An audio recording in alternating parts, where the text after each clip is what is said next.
Hello, hello. Good evening. I want to make sure that the background music isn't too loud here or too quiet. I think it should be. I think it should be good as is. Um, so today I want to do something that we haven't done here for the past 2 years. Um, did a couple of these, I think, in the winter of 2022. Since it's about winter time, I was sort of feeling nostalgic for it. But I wanted to do another little bit of a reading stream. So this time we're going to be reading A Daughter of the Samurai by Etsuko Inagaki Sugimoto. This is a public domain book, which is the only thing you're allowed to read on stream, of course. So it is a public domain book from 1925. I've never actually heard of it, spoken of. I came across it when I was looking for public domain books 2 years ago when I was doing the reading streams. PC troubles at the time kept me from continuing it. But, now that I'm set up and able to stream regularly, it is something I'd like to do again. It did go over well last time. I had a lot of people who like to tune in and be read to, have a little goodnight story told. Not sure how it's going to go this time. I definitely have a different audience than I did back then, but still something I want to do, so I'm going to do it. And if anyone wants to listen in, get tucked in, get a cup of tea, get in your blankies, get your pillows. Happy to have you tune in and drift off to sleep. I know for most people, I'm on the West Coast, so although it's still kind of middle evening for me, it's pretty late in a lot of places. So, good time for bedtime story, good time to get settled in for the night. And just listen up, I guess. So, a little bit about this book. Like I said, I had never heard of it until I was looking for books specifically to read on stream. So I don't actually know if it's considered to be any good. I don't really know anyone's public opinion about it. What drew me to it is the premise is it was written. It's an autobiographical book about a woman who was born in Japan during the Meiji era, and she was, I believe, semi-forcibly moved to the United States as a young woman. And she was living in Ohio in the early 1900s after beginning of her life in Japan. I was drawn to this book as somebody who studied in Japan. I studied in college in Japan, and I had moved there straight from Ohio, which is where I grew up. So to me, it sort of felt like just a little bit of a reverse experience. I mean, definitely not the same thing. I wasn't forced to go to Japan against my will, or based on someone I married, I chose to go there. It's definitely a different situation, but I felt like it was sort of like a reverse perspective sort of thing. It made me very interested. So I wanted to check out the book. It doesn't seem like I've only really flipped through it so far. I haven't actually read it yet. It just came in the mail. It doesn't seem like it's too, archaic in tone. I think it's going to be pretty fun and easy to understand read. The thing that's funny about this is the book that I got is definitely a bootleg book. There's nothing on the back. You can see it's just plain. There's no summary or anything. If you look in the inside, it just has the table of contents and then straight into the book. There's no there's no author note. There's no the inside of a book usually has the title page with copyright information, all that stuff. So I got this copy for $4 off of Amazon, compared to the, I think, official copy that was $20. And I was like, this is the same book. I'm not going to pay 4 times as much, right? So I found out, this is super interesting, that books that are in the public domain, you can literally just print copies of them and make money off of them. So whoever I paid $4 to for this book, great idea. You're super smart. Keep doing what you're doing, I guess. I was slightly worried that it might be I don't know, not contain the whole story, or something might be messed up, but I didn't have time to read the book before we came on here, so if anything's weird, we'll find out together, I guess. As far as that goes, I guess we'll get right into it.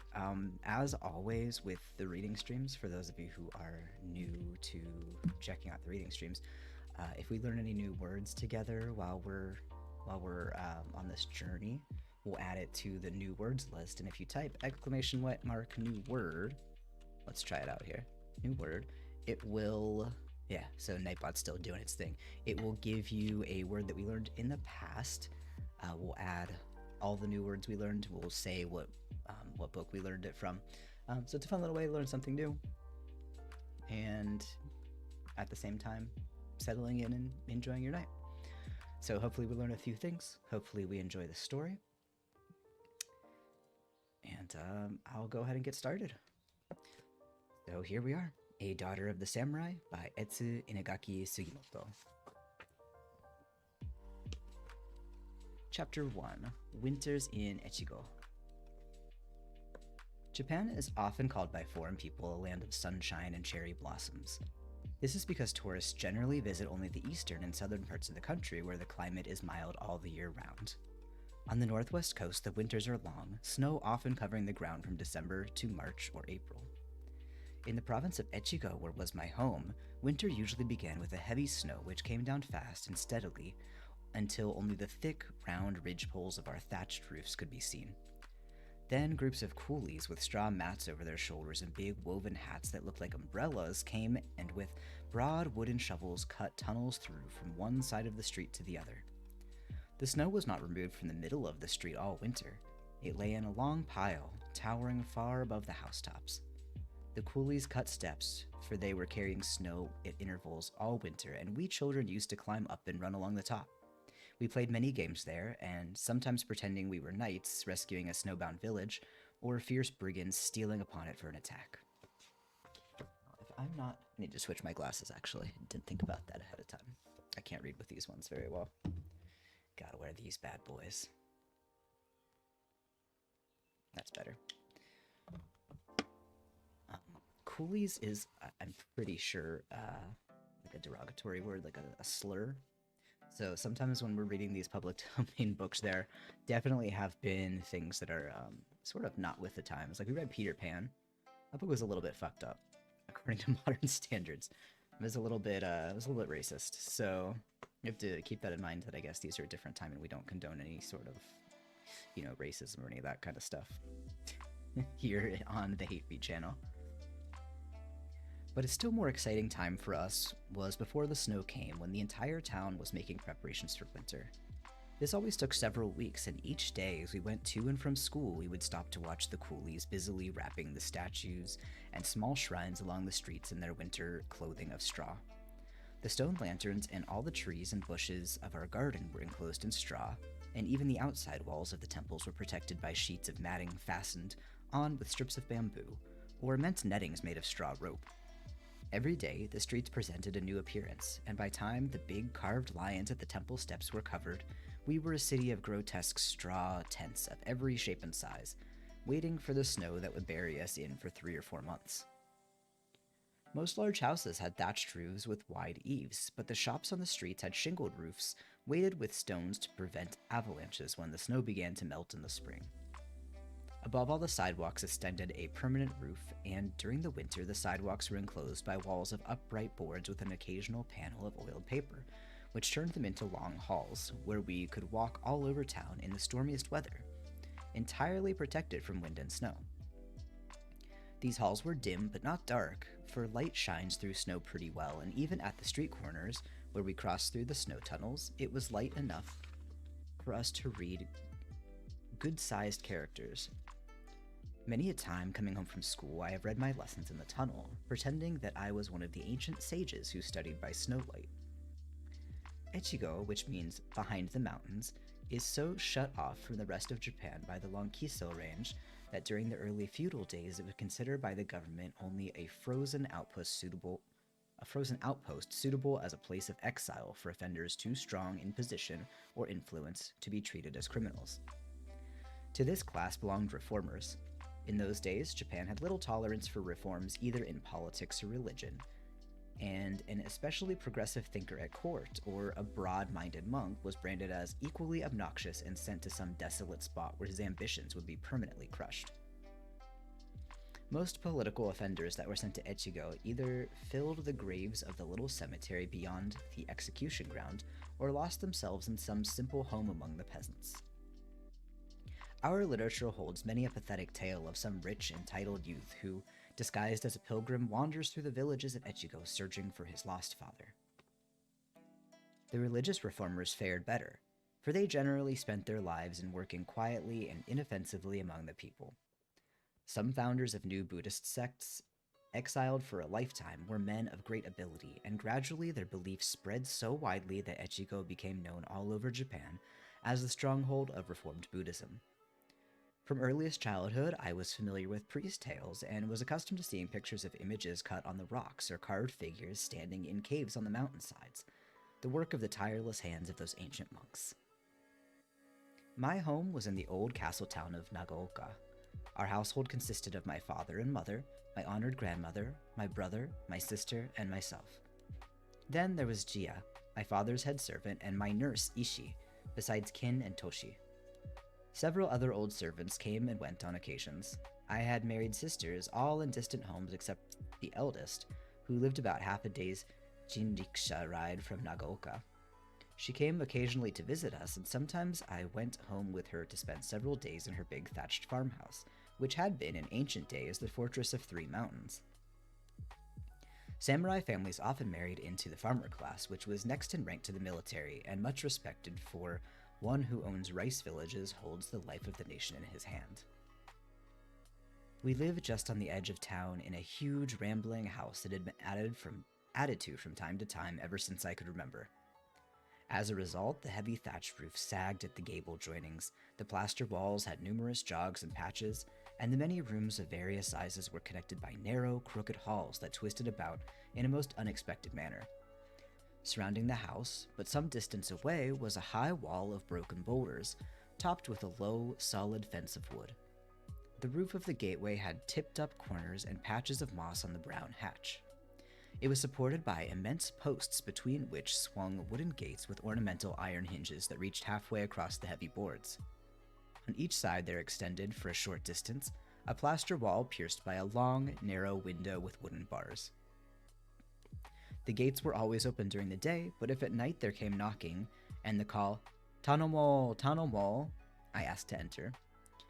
Even in the well-known voice of a neighbor, Jia was so loyal to old-time habit that he invariably ran to peep through one of these windows before opening the gate to the guest. From the gateway to the house was a walk of large, uneven stones, in the wide cracks of which grew the first foreign flowers that I ever saw. Short-stemmed, round-headed little things that Jia called giant's buttons. Someone had given him the seeds, and as he considered no foreign flower worthy of the dignity of a place in our garden, he cunningly planted them where they would be trod upon by our disrespectful feet. But they were hardy plants and grew as luxuriantly as moss. That our home was such a makeshift was the result of one of the tragedies of the Restoration. Echigo province was one of those that had believed in the dual government. To our people, the Mikado was too sacred to be in touch with war, or even annoying civil matters, and so they fought to uphold the shogun power to which, for generations, their ancestors had been loyal. At which time my father was a karo, or first counselor of the daimate the daimate of Nagaoka, a position which he had held since the age of 7, when the sudden death of my grandfather had left it vacant. Because of certain unusual circumstances, my father was the only executive in power, and thus it was that during the wars of the Restoration he had the responsibility and the duties of the office of daimyo. At the bitterest moment when Nagaoka ever knew, Echigo found herself on the defeated side. When my mother learned that her husband's cause was lost and he taken prisoner, she sent her household to a place of safety, and then, to prevent the mansion from falling into the hands of the enemy, she, with her own hands, set fire to it and from the mountainside watched it burn to the ground. After the stormy days of war were past and father finally was free from the governorship which he had been directed to retain until the central government became stabilized, he gathered together the remains of his family estate, and after sharing with his now Fishin land retainers, he built his temporary home on the site of his former mansion. Then he planted a mulberry grove on a few acres of land nearby and prided himself on having leveled his rank to the class of farmer. Men of samurai rank knew nothing about business. It had always been considered a disgrace for them to handle money. So the management of all business affairs was left to faithful but wholly inexperienced Jia, while father devoted his life to reading, to memories, and to introducing unwelcome ideas of progressive reform to his less advanced neighbors.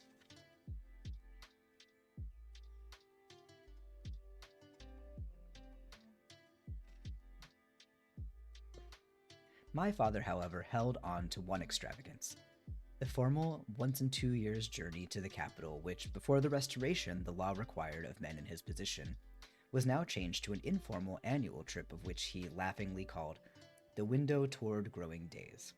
The name was most appropriate, for this yearly visit of my father gave his whole family a distant view of progressing Japan. Besides the wonderful word pictures, he also brought us gifts of strange unknown things: trinkets for the servants, toys for the children, useful house articles for mother, and often rare imported things for the much-honored grandmother. Jia always accompanied father on these trips, and, in his position as business manager, came in contact with tradesmen and heard many tales of the methods of foreigners in dealing with Japanese. The cleverness of the foreign business system was acknowledged by everyone, and although frequently disastrous to the Japanese, it aroused admiration and a desire to imitate. A more honest soul than Jia never lived, but in his desire to be loyal to the interest of his much-loved master, he once got our family name into a tangle of disgrace that took months of time and much money to straighten out. Indeed, I doubt if the matter was ever clearly understood by any of the parties. I know it was a sore puzzle to Jia as long as he lived. It happened in this way. Jia became acquainted with a Japanese man who, as agent for a foreigner, was buying up cards of silkworm eggs from all the villages around. Such cards were prepared by having painted on them with a special ink the name or crest of the owner. Then the cards were placed beneath the butterflies, which lay on them their small seed-like eggs by the thousands. The cards were finally classified and sold to dealers. This agent, who was a very wealthy man, told Jia that if mustard seeds were substituted for the eggs, the cards would sell at profit that would make his master rich. This, the agent explained, was a foreign business method being adopted now by the merchants of Yokohama.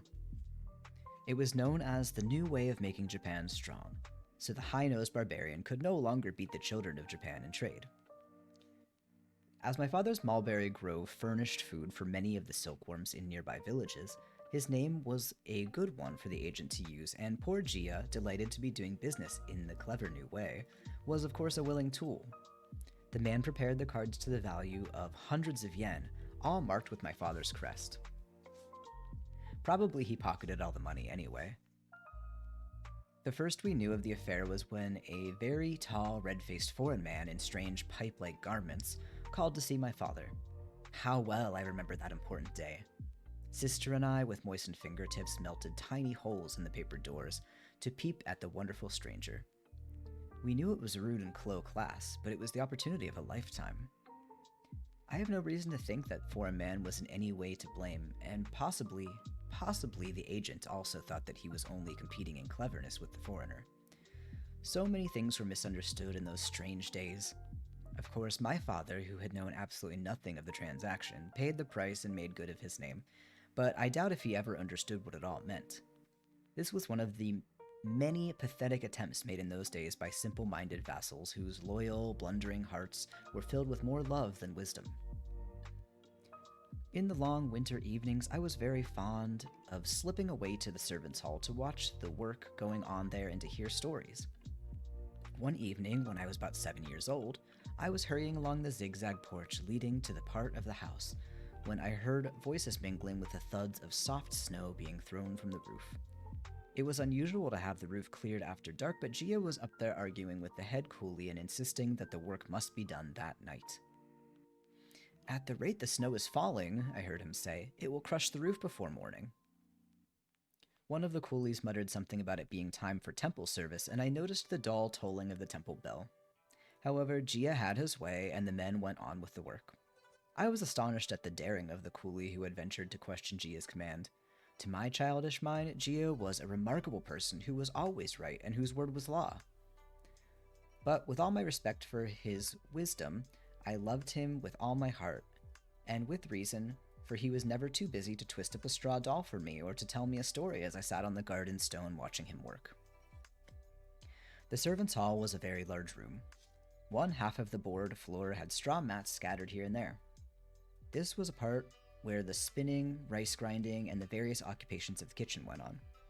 The other half, where rough or untidy work was done, was of hard clay. In the middle of the room was the fireplace, a big, clay-lined box sunk into the floor with a basket of firewood beside it. From a beam high above hung a chain from which swung various implements used in cooking. The smoke passed out through an opening in the center of the roof, above which was a small extra roof to keep out the rain. As I entered the big room, the air was filled with the buzz of work, mingled from chatter and laughter. In one corner was a maid grinding rice for tomorrow's dumplings. Another was making padded scrub cloth out of an old kimono.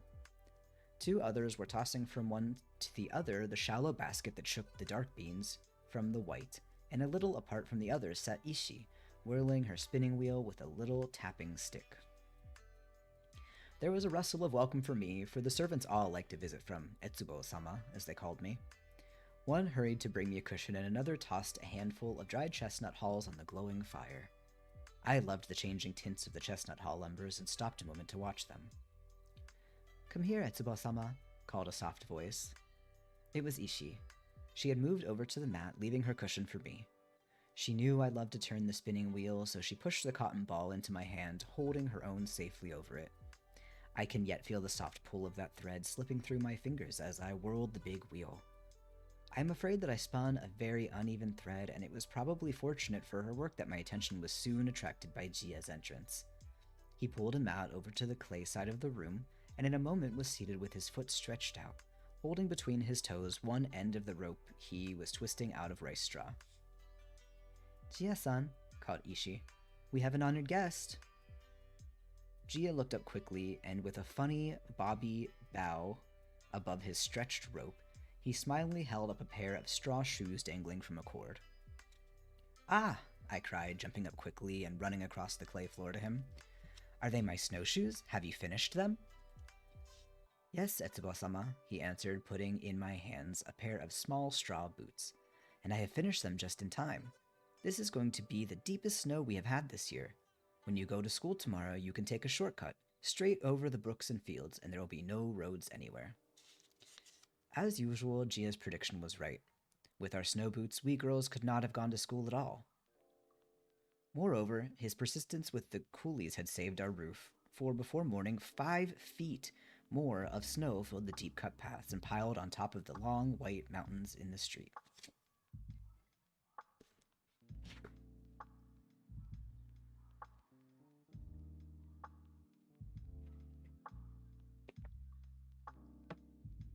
Chapter 2.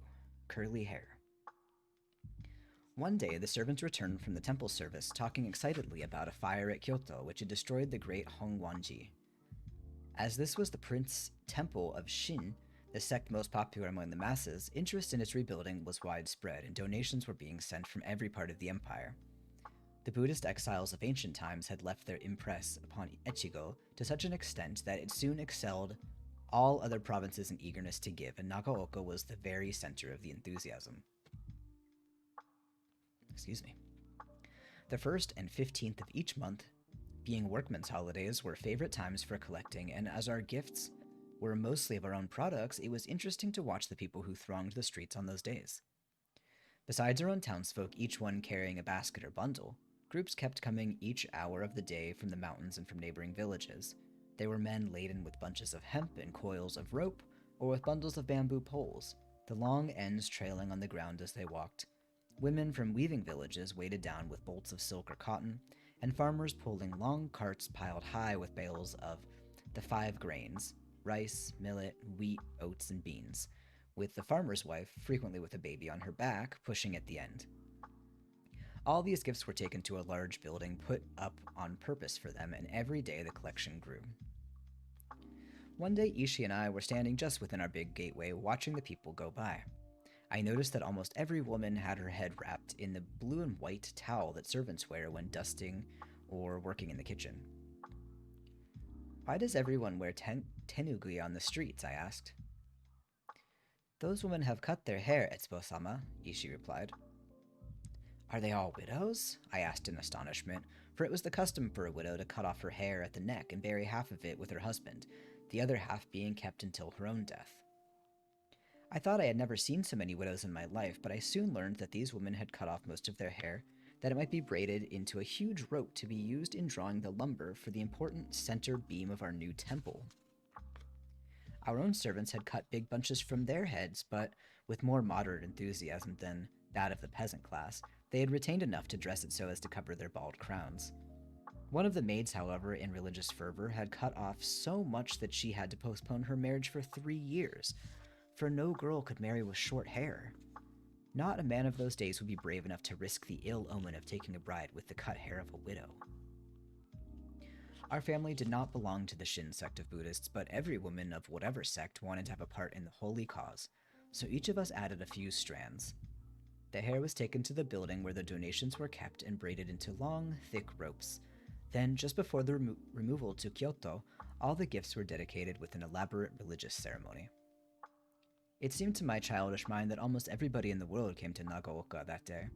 Most certainly nearby country district and all the neighboring villages had emptied themselves into the narrow streets through which Ishi took me on our way to the temple. But at last we were stationed in a safe place, and I stood holding tight to her hand and looking up wonderingly at the great shrine of gold and black lacquer, which was placed high on an ox cart just in front of the temple entrance. The curving doors were wide open, showing the calm-faced Buddha standing with folded hands. Surrounding the base of the shrine, gradually widening and spreading above it, was a delicate framework representing the 5-colored clouds of paradise. Many, many lotus blossoms of gold and silver, pink, purple, and orange twisted through the carved clouds and seemed to float in the air. It was wondrously beautiful.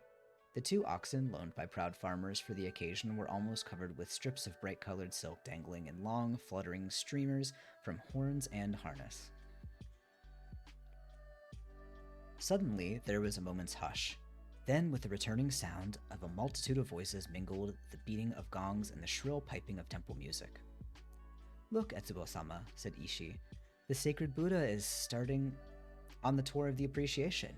It is the first time in many years that the Holy One has come forth from the temple altar. Today is a great day. As the oxen strained and pushed against the big wooden yoke in the shrine with the gilded Buddha began to move, a low murmur of Namu Amida Butsu, Hail Great Buddha, breathed through the air. With deep reverence, I bowed my head, and folding my hands together, I, too, whispered the holy words. 2 long twisted ropes of cloth, purple and white, were fastened to the front of the broad cart and reached far past the oxen to the chanting priests in front.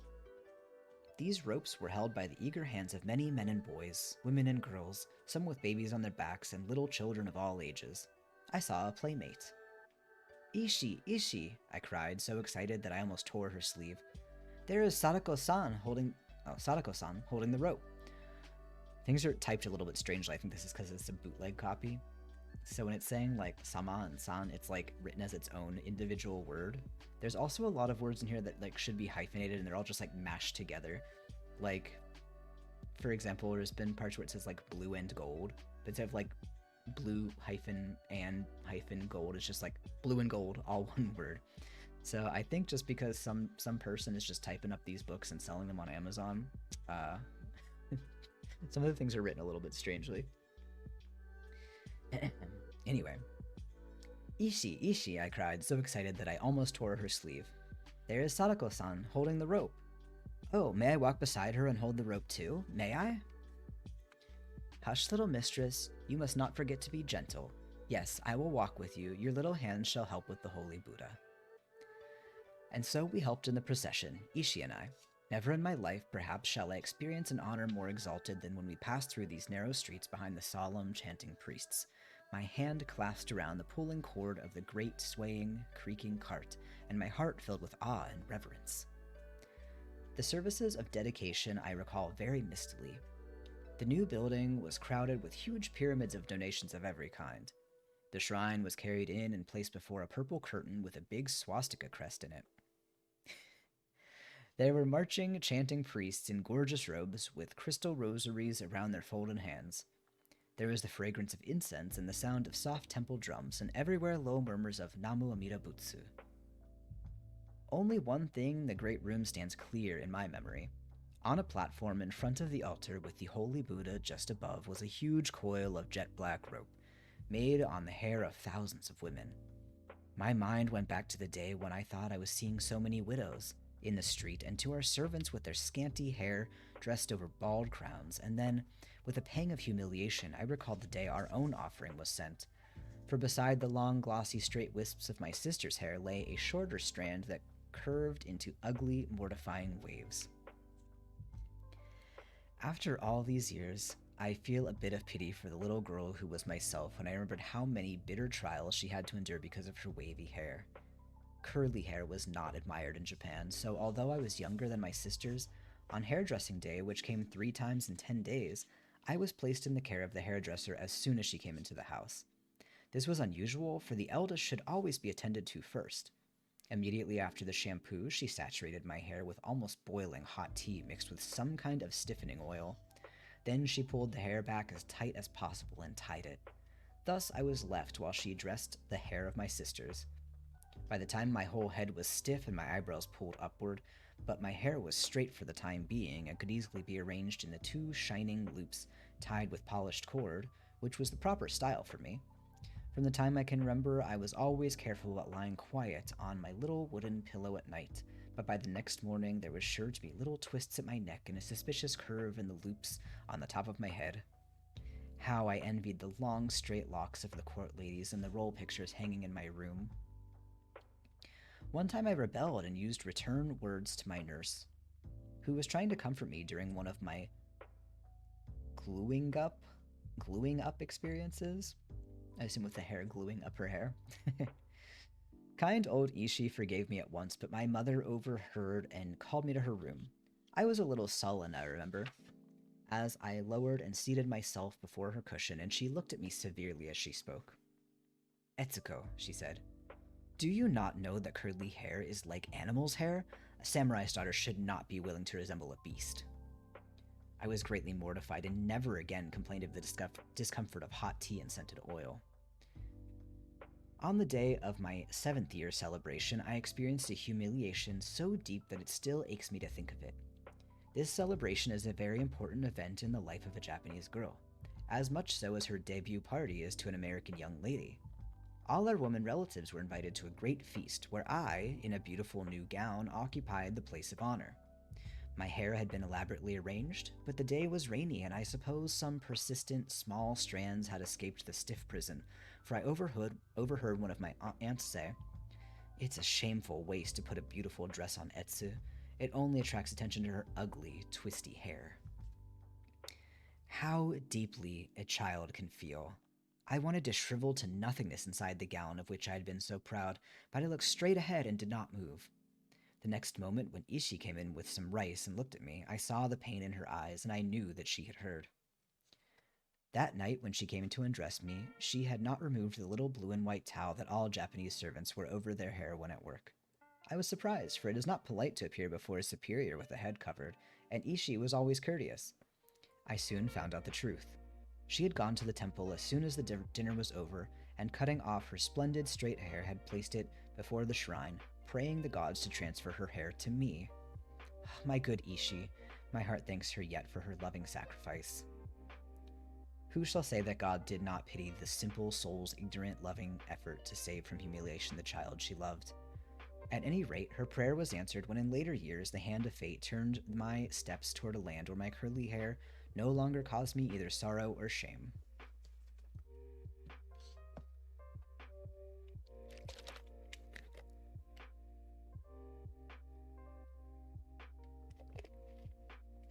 Pretty interesting so far.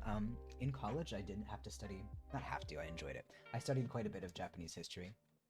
I have a degree in Japanese language, which also came along with a Japanese history study.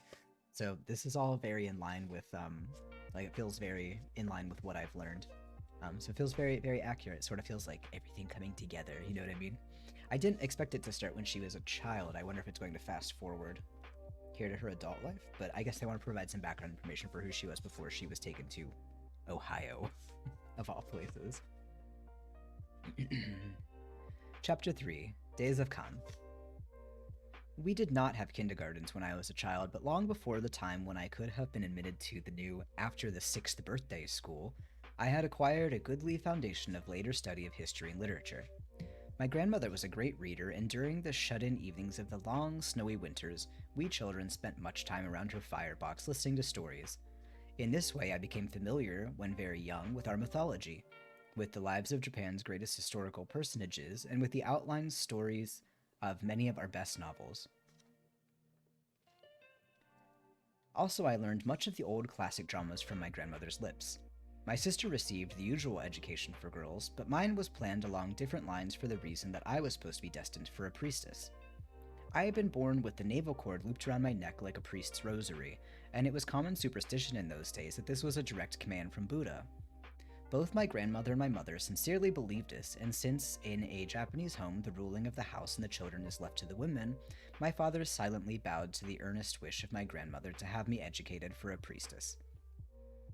He, however, selected for my teacher a priest whom he knew, a very scholarly man who spent little time in teaching me the forms of temple worship, but instructed me most conscientiously in the doctrine of Confucius. This was considered the foundation of all literary culture, and was believed by my father to be the highest moral teaching of the time. My teacher always came on the days of 3s and 7s, that is, the 3rd, 7th, 13th, 17th, 23rd, and 27th. This was in accordance with our moon calendar custom of dividing days into groups of 10s instead of 7s, as is done by the sun calendar. I enjoyed my lessons very much. The stateliness of my teacher's appearance, the ceremony of his manner, and the rigid obedience required of me appealed to my dramatic instinct. Then the surroundings were most impressive to my childish mind. The room was always made ready with especial care the day of my lessons, and when I entered, invariably I saw the same sight. I close my eyes now, and all as clear as if I had seen it but an hour ago. The room was wide and light, and was separated from the garden porch by a row of sliding paper doors crossed with a slender bar of wood.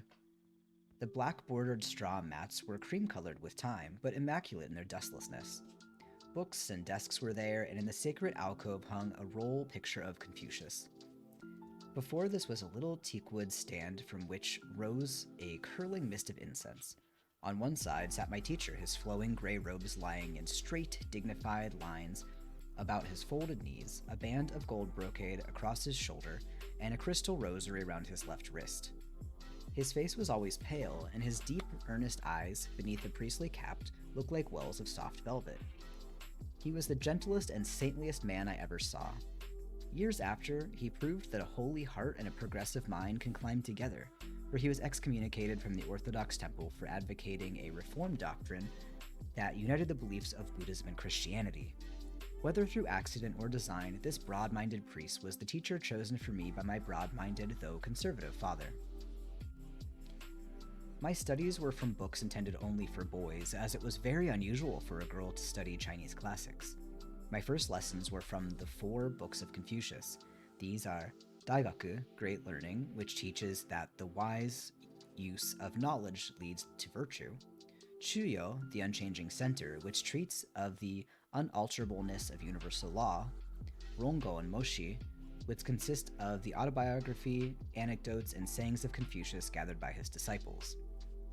I was only 6 years old, and of course I got not one idea from this heavy reading. My mind was filled with many words, in which were hidden grand thoughts, but they meant nothing to me then. Sometimes I would feel curious about a half-caught idea and ask my teacher the meaning. His reply invariably was, "Meditation will untangle thoughts from words," or 100 times reading reveals the meaning. Once he said to me, "You are too young to comprehend the profoundly deep books of Confucius." This was undoubtedly true, but I loved my lessons. There was a certain rhythmic cadence in the meaningless words that was like music, and I learned readily page after page until I knew perfectly all the important passages of the 4 books, and could recite them as a child rattles off the senseless jingle of a counting out game. Yet those busy hours were not wasted. In the years since, the splendid thoughts of the grand old philosopher have gradually dawned upon me, and sometimes when a well-remembered passage has drifted into my mind, the meaning has come flashing like a sudden ray of sunshine. My priest teacher taught these books with the same reverence that he taught his religion. That is, with all thought of worldly comfort put away. During my lessons, he was obliged, despite the humble wish, to sit on the thick silk cushion the servant brought him, for cushions were our chairs, and the position of instructor was too greatly revered for him to be allowed to sit on a level with his pupil. But throughout my 2-hour lesson, he never moved the slightest fraction of an inch except with his hands and his lips. And I sat before him on the matting in an equally correct and unchanging position. Once I moved. It was in the midst of a lesson. For some reason I was restless and swayed my body slightly, allowing my folded knee to slip a trifle from the proper angle. The faintest shade of surprise crossed my instructor's face, then very quietly he closed his book, saying gently but with a stern air, "Little miss, it is evident that your mental attitude today is not suited for study. You should retire to your room and meditate." My little heart was almost killed with shame. There was nothing I could do. I humbly bowed to the picture of Confucius and then to my teacher, and backing out respectfully from the room, I slowly went to my father to report as I always did at the close of my lesson. Father was surprised as the time was not yet up, and his unconscious remark, "How quickly you have done your work," was like a death knell. The memory of that moment hurts like a bruise to this very day. Since absence of bodily comfort while studying was the custom for priests and teachers, of course all lesser people grew to feel that hardship of body meant inspiration of mind. For this reason, my studies were purposely arranged so that the hardest lessons and longest hours came during the 30 days of midwinter, which the calendar calls the coldest of the year. The 9th day is considered the most severe, so we were expected to be especially earnest in our study on that day. I will remember a certain 9th day when my sister was about 14 years old. She was preparing to be married, therefore the task selected for her was sewing. Mine was penmanship. In those days, penmanship was considered one of the most important studies of culture. This was not so much for its art, although it is true that practicing Japanese penmanship holds the same intense artistic fascination as does the painting of pictures, but it was believed that the highest training in mental control came from patience practice in the complicated brushstrokes of character writing. A careless or perturbed state of mind always betrays itself in the intricate shading of ideographs, for each one requires absolute steadiness and accuracy of touch. Thus, in careful guidance of the hand, were we children taught to hold in leash the mind. With the first gleam of sunrise on this 9th day, Ishi came to wake me. It was bitterly cold. She helped me dress, then I gathered together the materials for my work, arranging the big sheets of paper in a pile on my desk and carefully wiping every article in my inkbox with a square of ink. Reverence for learning was so strong in Japan at that time that even the tools we used were considered almost sacred. I was supposed to do everything for myself on this day, but my kind Ishi hovered around me, helping in every way she could without actually doing the work herself. Finally, she went to the porch overlooking the garden. The snow was deep everywhere. I remember how the bamboo grove looked with its feathery tops so snow-laden that there were like widespread umbrellas. Once or twice a sharp crack and a great soft fluff of spurting snow against the gray sky told that a trunk had snapped under its too heavy burden. Ishi took me on her back and, pushing her feet into snow boots, slowly waded to where I could reach the low branch of a tree from which I lifted a handful of perfectly pure, untouched snow just from the sky. This I melted to mix for my penmanship study. I ought to have waited to get the snow myself, but Ishi did it. Since the absence of bodily comfort meant inspiration of mind, of course I wrote in a room without a fire. Our architecture is of tropical origin, so the lack of the little brazier of glowing charcoal brought the temperature down to that of outside. Japanese picture writing is slow and careful work. I froze my fingers that morning without knowing it until I looked back and saw my good nurse softly crying as she watched my purple hand. The training of children, even at my age, was strict in those days, and neither she nor I moved until I had finished my task. Then Ishi wrapped me in a big padded kimono that had been warmed and hurried me into my grandmother's room. There I found a bowl of warm, sweet rice gruel made by my grandmother's own hands. Tucking my chilled knees beneath a soft padded quilt that covered the sunken firebox, I drank the gruel while Ishi rubbed my stiff hands with snow. with snow. It's already cold.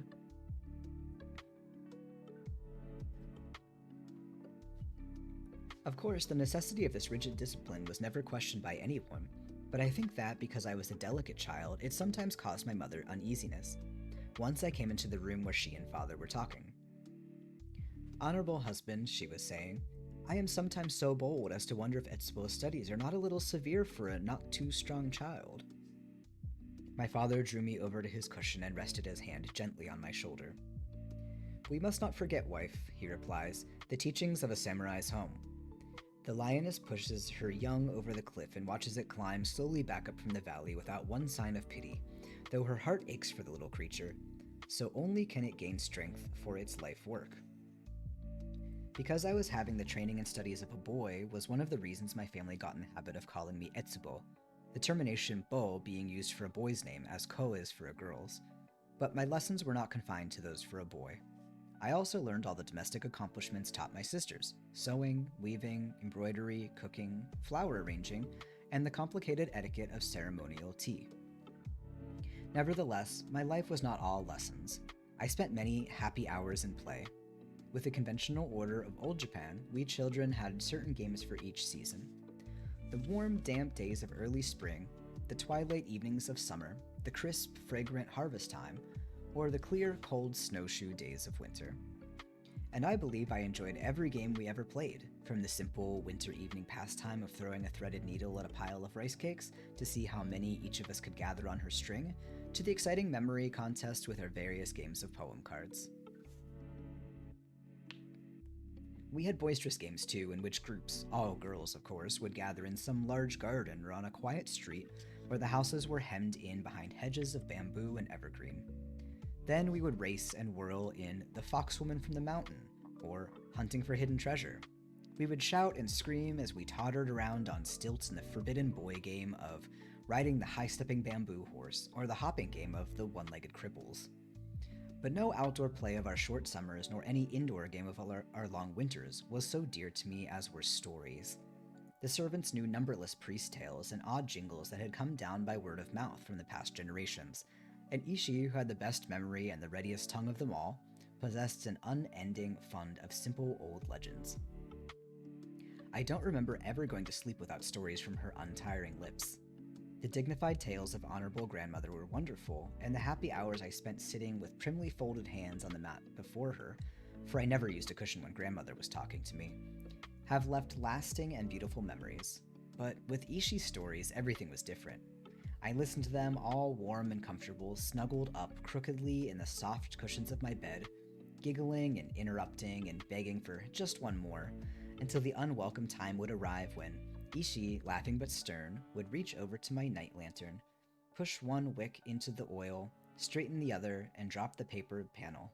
Then, at last, surrounded by the pale, soft light of the shaded room, I had to say goodnight and settle myself into the kinoji, which was the proper sleeping position for every samurai girl. Oh my goodness, hello, Connor. You didn't get the notification. You don't need to end your life. It's okay. We're only 3 chapters in.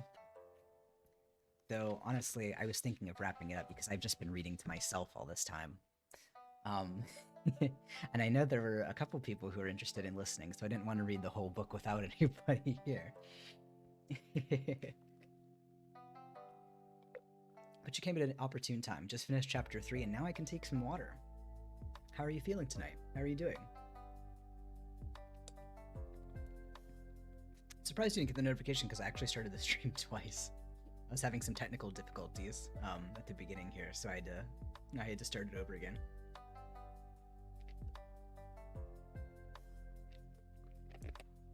It's okay. Let me summarize what's happened so far. Basically, this little girl is in Japan. It's the 1870s. She's talking about her childhood. I thought this whole book was from her adult point of view, but she's talking about her background. So basically just talking about her studies as a small young girl, how it's snowy and cold. She's kind of rich. Her dad was a samurai, as the title states. A daughter of the samurai, that's the title. You're full of dread from the lack of proper Brian content. But I've been here the whole time. You don't need to be full of dread. It's okay. There's always the VOD if you really want to catch up on the 3 chapters that you missed, but I'll tell you what, we're only 14 pages in. So, like, it's not that dire. It's really okay. It's really okay. Basically, little girl is studying to be a priestess and talking about her childhood so far. But gosh, am I thirsty. I'm gonna have a little bit more snips of water, and then we'll start in on chapter 4.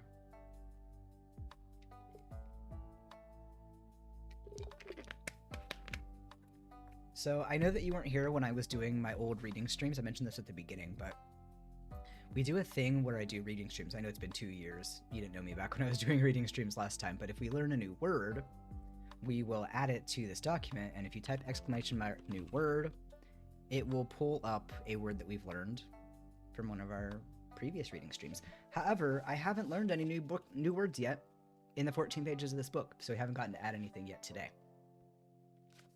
But maybe we'll learn something together, and we'll add it to the list. But it's been pretty simple language so far, despite being kind of a, you know, it's an old book, it's a public domain book, so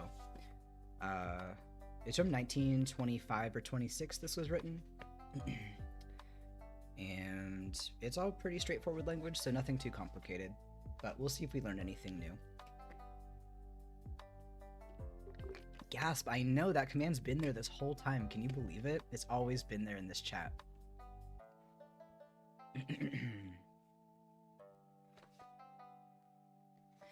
Chapter 4, The Old and the New.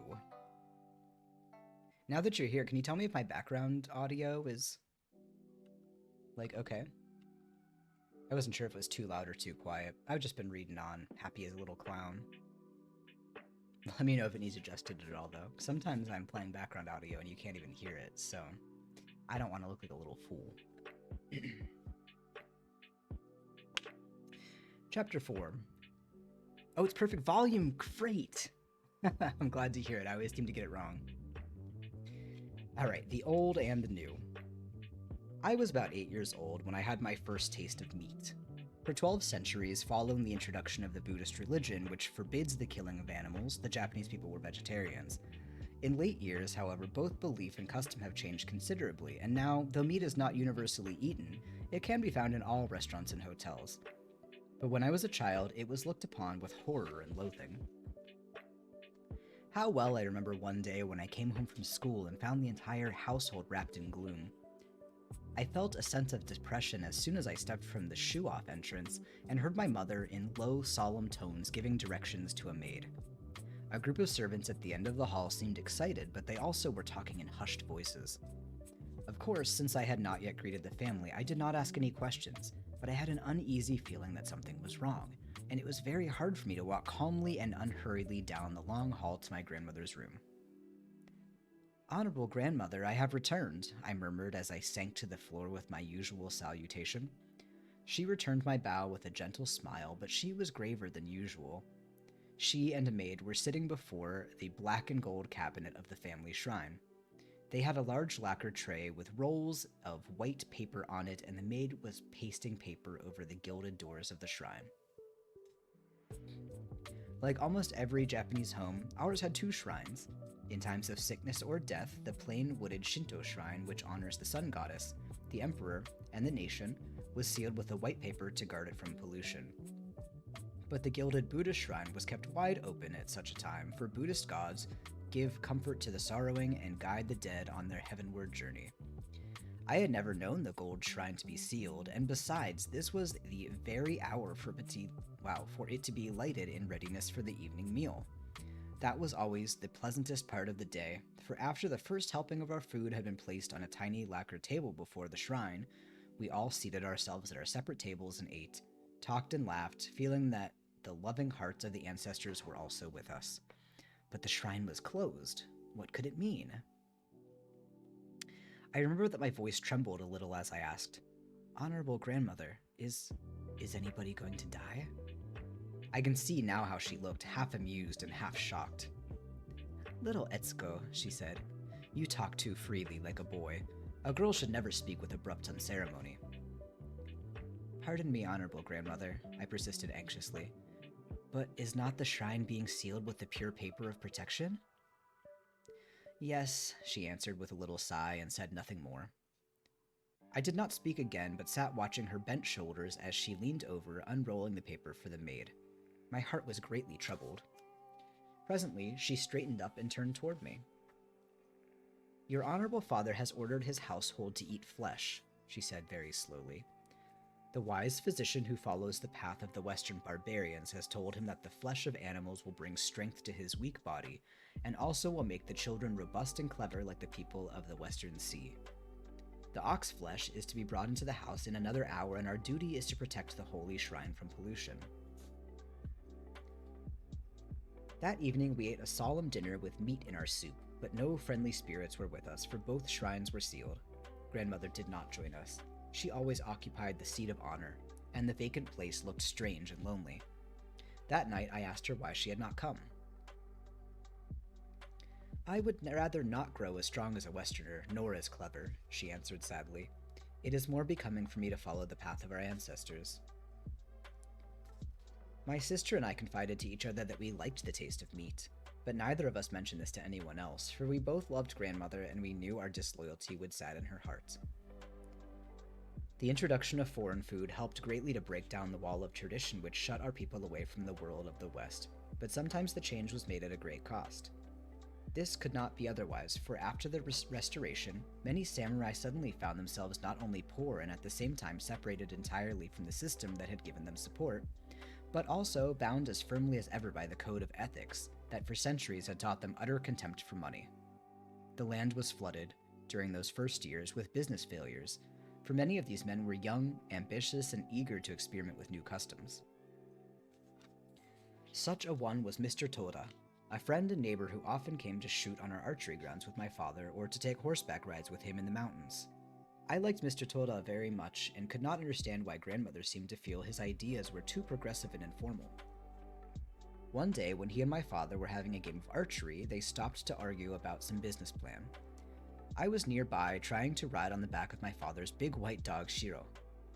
After I had a more severe tumble than usual, Mr. Toda picked me up and stood me very near the grassy bank against which was placed the large round target with its broad rings of black and white. Putting the big bow in front of me, he held my arms while I shot. The arrow struck the target. Best done, he shouted. You will make a great warrior, little mistress. You are your father's son, after all. My father laughed as he told the story that night. I felt very proud, but mother looked thoughtful and grandmother shook her head sadly. Your honorable father trains you in so boy-like a manner, she said, turning to me, that I fear fate must search long for your unfound husband. No genteel family wants an ungentle bride. And so, even in our pleasant family, there was a continual hidden battle between the old and the new. This is it's very on brand for the times. This is set during the beginning of the Meiji Restoration, which is when Japan first opened to the Western world. So it was right after the Tokugawa era. Things were starting to just become a little bit more Western, and they were starting to open up toward Western ideas, which, you know, but it's very interesting. My study of history really aligns with everything I'm reading here, so it's pretty cool.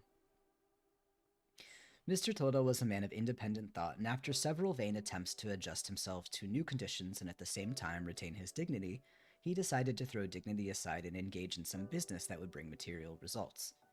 This was just the beginning of the talk about the strength-giving properties of foreign food. Since Mr. Toda owned a good-sized estate, which at that time nobody would accept even as a gift, he converted it into a grass farm and sent to a faraway coast for some cattle. Then, with a few experienced men as assistants, he once more ventured into the business world, this time as a dairyman and a butcher. The aristocratic family of Mr. Toda did not approve at all of this new occupation, for in the old days only Etta, the outcast class, ever handled bodies from which life had gone. For a while, almost everybody looked upon him with a sort of curious horror, but gradually faith in meat as a strengthening food gained ground, and the families who used it on their tables grew steadily in number. So the business prospered. My brain is so full of knowledge, I give it a little kiss. Thank you. You may kiss this brain right here. I have a degree in Japanese. I was mentioning this before, but I have a degree in Japanese. So with my Japanese language lessons also came many Japanese history lessons. So although I did not have a good education growing up in like up to high school level, I only learned like American history. I think I've learned more Japanese history than I've learned of anywhere else. So I'm pretty familiar with with that. The simpler part of his work, the selling of milk, was also successful, but it also had serious drawbacks. Most of the common people believed that cow's milk would influence the nature of those who drank it, and on this subject they gossiped much. We children heard from servants that Mr. Toda's newborn baby had a tiny horn on its forehead, and that its fingers were clubbed together like cow's hoofs. These tales were not true, of course, but fear has a strong influence on our lives for happiness or misery, and in the Toda household there was real and desperate anxiety about many trifling things. The majority of intellectual men of that day, though broad thinkers themselves, allowed the women of their families to remain narrow and ignorant, and so it was that the constant friction between the old and new ideas ended finally in a tragedy. The proud old grandmother of the Toda house, feeling keenly what in her eyes was disgrace to the family name, chose the only way to right a wrong that a helpless Japanese knows: sacrifice. If one must die for a principle, it is not hard to find a way. So one day the grandmother was laid to rest with the ancestors whose honor she had died to uphold.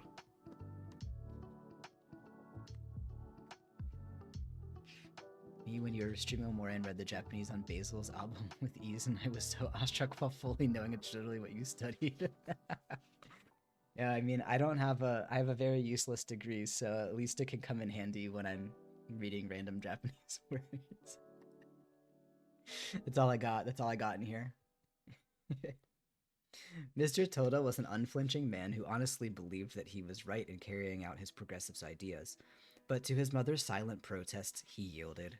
He sold his business to a wealthy fish dealer who steadily became wealthier, for the use of meat and milk constantly increased. The spacious grounds where Mr. Toda's cattle had leisurely browsed were left vacant a long time.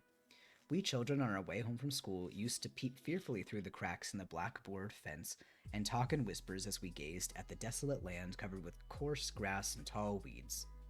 As always, in some way associated that lonely place with the wandering soul of Mrs. Toda, who by going on the unknown journey had accomplished what here she was helpless to do. One day my father came home and told us that Mr. Toda was now guard to a farmer landlord in an adjacent province.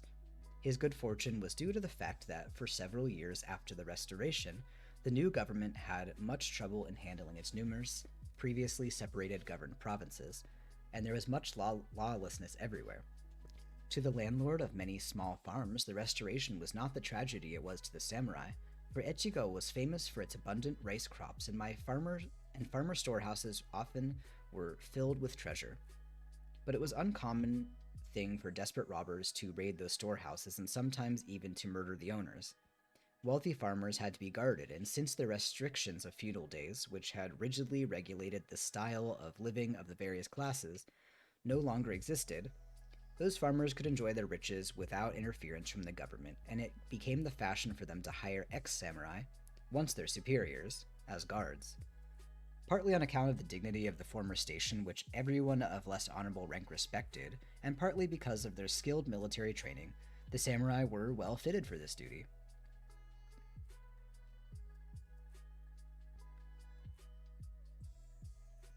Hearing old stories in English is an interesting experience for me because I know these words, but so many I've never heard like this and in this phrasing style, so my brain blanks out while the hamster in there tries his best to keep running. I hope your little hamster takes it easy. I wish I could I actually, I think that there is a way to put live subtitles on your stream. I don't have it, obviously. I wish that I had set that up because I'm somebody who needs subtitles at all times when I'm listening to things. It's really hard for me to listen to words without being able to read them. So I feel like especially in a reading situation like this, it would be really beneficial to have subtitles. Luckily, this book it's more modernly written than a lot of old books, so it's not quite as bad as the others that I read previously. Since I have to read public domain books, they're all going to be old. They're all going to be something earlier than 1920. 8, I believe, is the cutoff right now for public domain books, something like that. But this one was kind of at the end of that period, so it's not too bad. But it is a lot of like Japanese stuff, so combining that, I guess, also with English makes it a little harder too. I'm actually really excited because the universal real-time translator that Quackity made for Minecraft is available for all now. I didn't know that was a thing. Tell me more about that. I don't know anything about that. And it's made for Minecraft? We next heard that Mr. Toda had become a teacher at a test school of the newly organized public school system. His associate teachers were mostly of young men proud to be called progressive, and affecting a lofty disdain for the old culture of Japan. The old samurai was sadly out of place, but being of philosophical I said philosophical? Anyway, but being of philosophical bent and not without sense of humor, he got along very well until the Department of Education made a rule that no one should be accepted as a teacher unless he held a normal school diploma. To go through the required schooling and be examined by those whom he considered only conceited youths of shallow brain would have been too humiliating to a man of Mr. Toda's age, learning, and culture. He refused and turned his attention to one of his most elegant accomplishments, penmanship. He made beautiful ideographs for the trademarks so frequently seen on the curtains that hang from the eaves of Japanese shops. He also copied Chinese poems for folding screens and roll pictures, and even wrote inscriptions for the banners of Shinto shrines. Change came to our family, which separated us from the Todas, and it was several years before I learned that they had moved to Tokyo, Mr. Toda trusting with brave confidence that the new capital, with its advanced ideals, would treat him fairly. But after all, he was a gentleman of feudal days, and the capital was overflowing with wild enthusiasm for everything new and supreme contempt for everything old. There was nowhere a place for him. One day, years after, while I was a schoolgirl in Tokyo, I was passing through a crowded street when my eyes were caught by a beautifully written sign. Instructor in the cultural game of Go. Between the strips of lattice door, I saw Mr. Toda sitting very straight with samurai dignity teaching Go, a sort of chess, to a number of new rich tradesmen. They were men who had retired, as our older people do, leaving their businesses to sons or heirs and devoting their time to practicing Go, tea ceremony, or other cultural occupation. Mr. Toda looked aged and poor, but he still had his undaunted air and half-humorous smile. Had I been a man, I should have gone in, but for a young girl to intrude on his game would have been too rude, so I passed on. Once more did I see him a few years later. Early one morning when I was waiting for a horse car on a corner near an office building, there passed an old man who had the slight droop of the left shoulder that always marks the man who once wore two swords. He went into the building, in a moment reappearing in a cap and coat of a uniform and taking his stand at the door, opened and closing it for the people passing in and out. It was Mr. Toda. A number of supercilious young clerks in smart European dress pushed hastily by without even a nod of thanks. It was the new foreign way assumed by a so-called progressive youth. I don't know what supercilious means, so we've learned our first new word of the book. Let's look it up. Let's see what it is. Supercilious.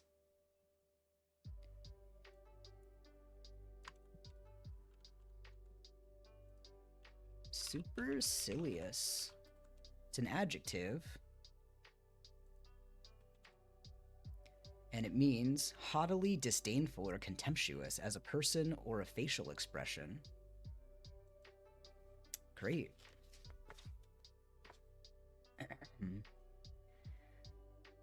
It is well for the world to advance, but I could not help thinking how, less than a generation before, the fathers of these same youths would have had to bow with their foreheads to the ground when Mr. Toda, sitting erect on his horse, galloped by.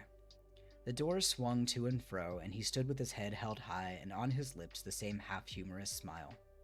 Brave, unconquered Mr. Toda. He represented thousands of men of the past who, having nothing to offer to the new world except the wonderful but unwanted culture of the old, accepted with calm dignity the fate of failure. But they were all heroes. Chapter 5 Falling Leaves.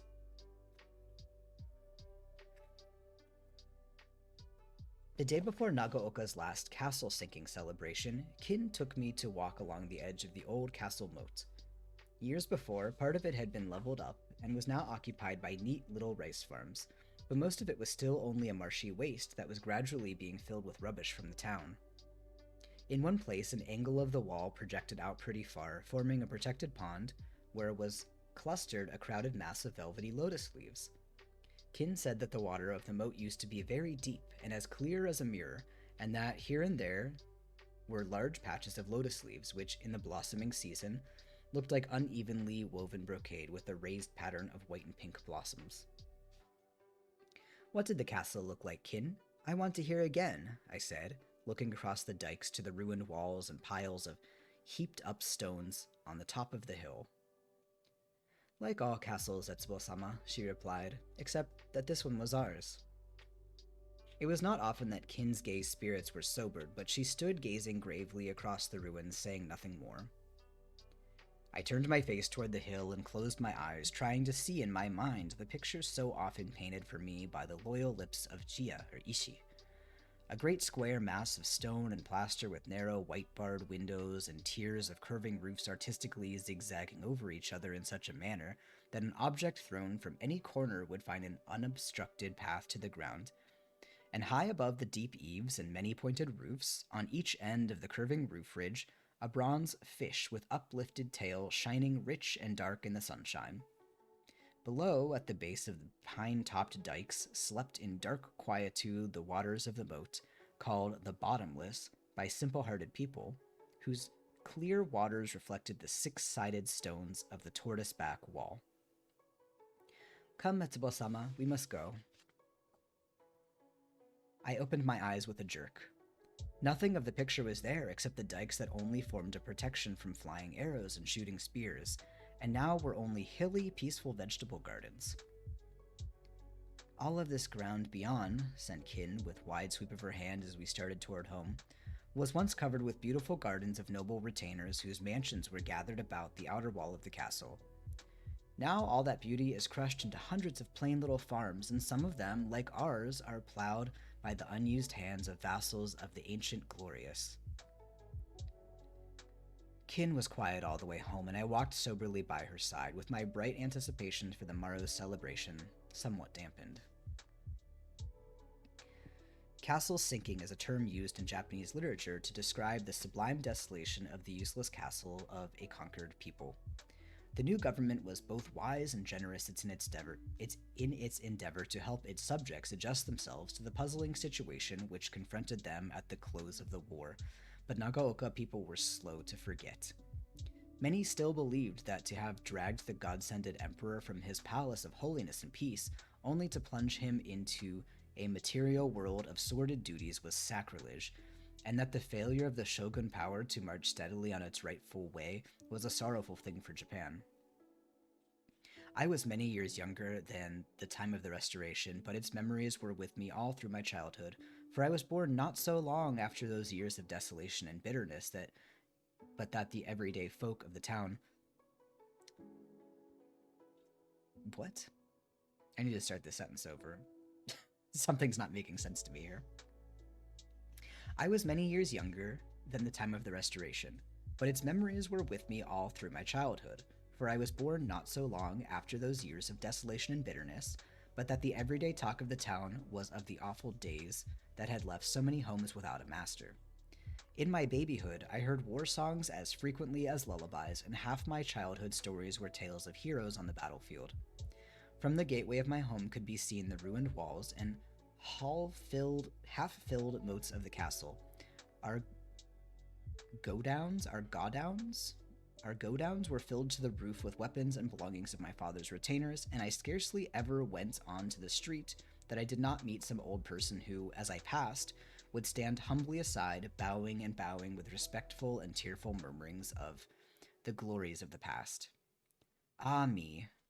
Death had stepped many times between the strain of those days and the hesitating progress of my childhood's time, and yet the old spirit of dutiful loyalty to the overlord was not yet quenched. I don't know what godowns godowns is. Oh, in India and other countries in Asia, a warehouse or other storage place.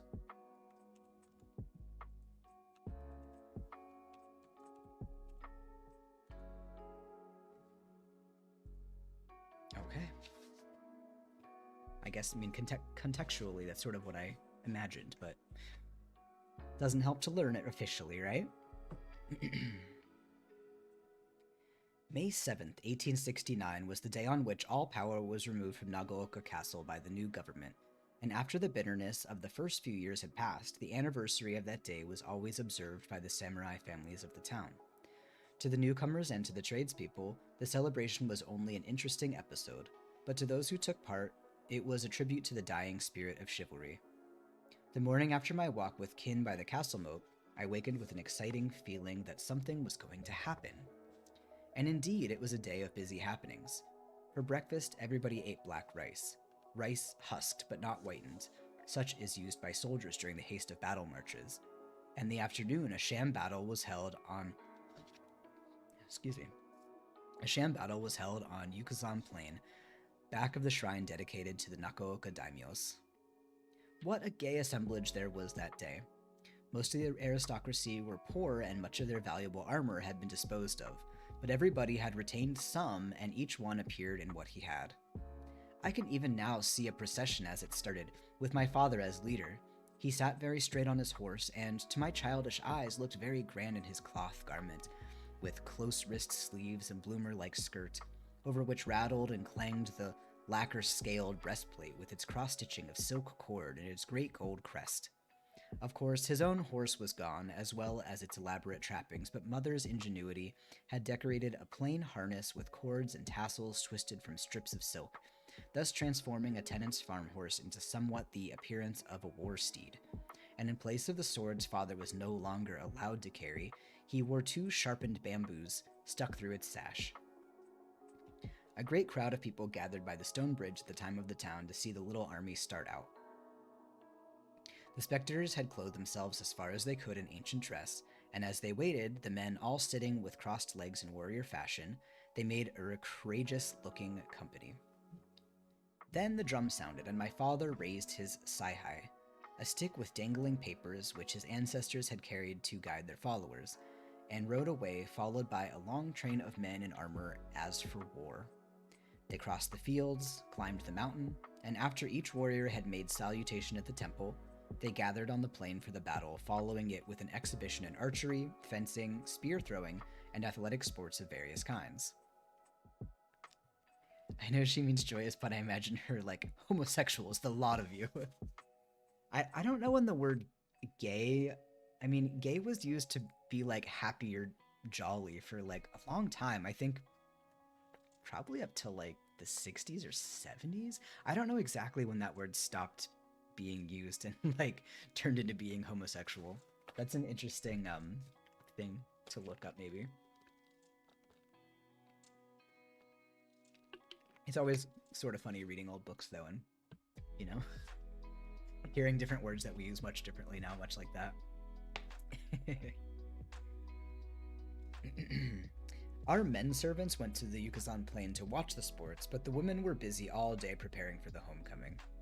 Straw mats were spread on the grass, and many fires were kindled on the garden, over which, tied to a tripod of strong branches, swung large iron kettles holding game seasoned with miso, with which bran rice forms the food of soldiers in camp. About twilight, the little army came riding back. We children, dressed in our best attire, ran out to the big gateway and waited between the 2 tall lantern stands with the welcoming lights. When Father saw us, he opened his iron war fan and swung it back and forth as one would wave a handkerchief in greeting, and we bowed in reply. Your honorable father looks today as he used to look in the prosperous times, said Mother, half sadly, and I am thankful that you, his daughter, have seen him so. The men piled their heavy regalia in the corner of the garden and sat around the kettles, eating and laughing with the freedom of camp life. Father did not change his clothes, except to throw back his war hat, where it hung by its silk cord, encasing him, front and back, in 2 Inagaki crests. thus boldly identifying myself to both friends and enemies, he said, laughing. Then, sitting on the high garden stone, he told war stories to us children, and we crowded close to each other on a straw mat before him. That was our last celebration in memory of the castle's sinking of Nagaoka. On the next May 7th, the plain was flooded from a drenching downpour, and the year following, Father was in ill health. The men did not care for the sports without their old lord as leader, so the celebration was postponed to a day that never came. Father never entirely recovered from the effects of the hard years of the Restoration. Each one, as it passed, left him looking less like the sturdy, ambitious youth, for he was only 30 at that time, who had held the reins of excited Nagaoka during those desperate days, but his brave, cheerful spirit remained unchanged. Even through the first erratic years of Japan's struggle to gain a foothold in the New World, when Father...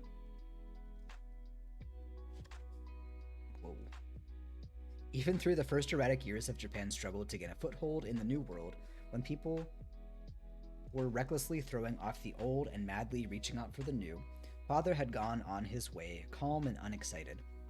He held, with the most progressive men of his day, a strong belief that the ultimate success of Japan's future, but, and in this he received little sympathy, he also retained a deep reverence for the past. Father, however, was much liked, and he generally could turn aside undesirable comments or lengthy arguments by the aid of a keen sense of humor, which had a way of breaking through his stateliness and dignity like a gleam of unexpected sunshine. And so, without title or power, he held, as of old, his place as leader.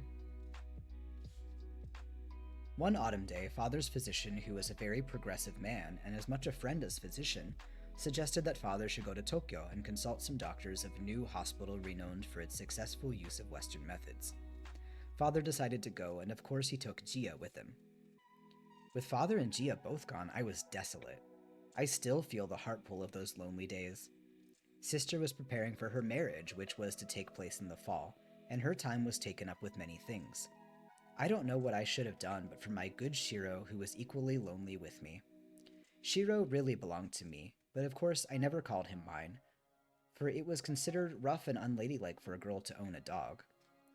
But I was allowed to play with him, and every day, as soon as my lessons were over, we would wander around together.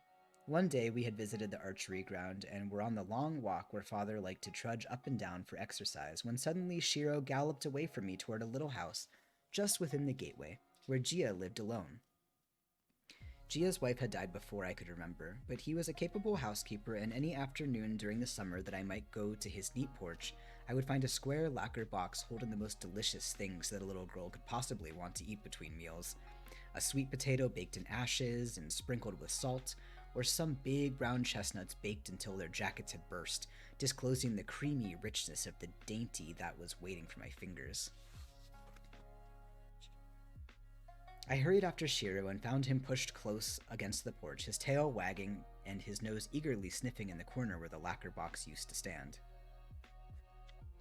"Oh, no, Shiro," I mournfully said. "The lacquer box is gone. Gia is gone. Everybody is gone." I sat down on the edge of the porch, and Shiro snuggled his cold nose into my long sleeve. We were two as disconsolate creatures as could be found, and as I buried my hand in his rough white fur, I had to struggle hard to remember what a samurai's daughter does not cry. Suddenly, I recalled the saying, "To reasonably relax is cowardice." I bounded up. I talked to Shiro. I played with him. I even ran races with him in the garden. When at last I returned to the house, I had reason to suspect that the family felt disapproval of my wild conduct, but because I was all dearness to my father, I escaped reproof for his sake. Everyone had a tender heart in those days, for the heaviness of dread was upon us all.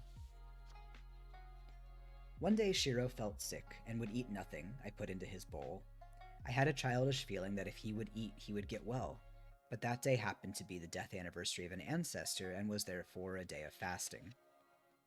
We had only vegetables for dinner, and so there was no good scraps for Shiro. As always, when in trouble, I went to Ishi.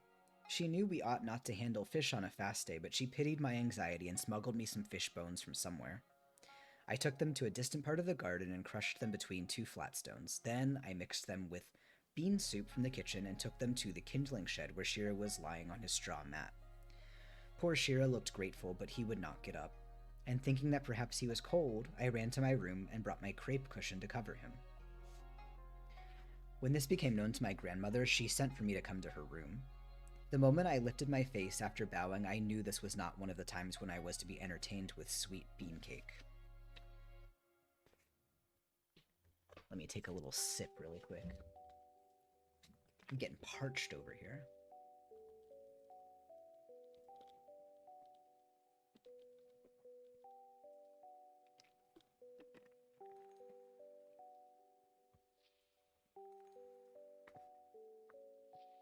Little Etsuko, she said. She always called me Etsuko when she spoke sternly. I must speak to you of something very important. I am told that you wrapped Shiro with your silk cushion. Startled at her tone, I meekly bowed. Do you not know, she went on, that you are guilty of the utmost unkindness to Shiro when you do inappropriate things for him? I must have looked shocked and puzzled, for she spoke very gently after that, explaining that since white dogs belong to the order next lower than that of human beings, my kindness might postpone for another lifetime Shiro's being born in human shape. According to transmigration belief, the boundary line between the orders of creation must be strictly maintained. If we place an animal above its proper position, we may prevent its advance in the next incarnation. Every devout Buddhist is absolutely submissive to fate, for he is taught that hardship in his present life is either the atonement for sins committed in the last existence, or the education necessary to prepare him for a higher place in the life to come. The belief has held Japan's laboring class in cheerful resignation through ages of hardship, but also it has taught us to look with such indifference upon the sufferings of creatures below us in the order of creation that we have become, as a nation, almost sympathy blind. As quickly as possible to be polite, I thanked my grandmother and hurried to beg Shiro's pardon. I found him covered very comfortably with a matting of soft rice straw suitable to his station. Out in the garden, 2 coolies were engaged in burning the crepe cushion. Their faces were very grave. Poor Shiro.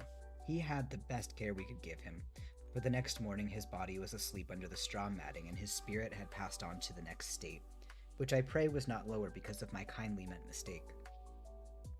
He was buried in the sunniest corner of the garden beneath a big chestnut tree where many an autumn morning he and I had happily tossed and caught the fallen brown nuts. It would never have done for Shiro's grave to be publicly marked, but over it my father quietly placed on his return a small gray stone in memory of his little girl's most faithful vassal. Alas, before the chestnut burrs were spilling their brown nuts over Shiro's grave, my dear father had been laid to rest in the family burial ground at Chokoji, and one more tablet had been placed in the gilded shrine, before which every morning and evening we bowed in love and reverence. Wow, we got dead dogs and dead dads all at once. It's not looking good. It's not looking good. Oh. I feel like I need to heat myself a little bit more tea, so I'm gonna take a small break. And I'm gonna come back. And we're gonna start chapter 6. Yeah. We'll be back in just a few minutes.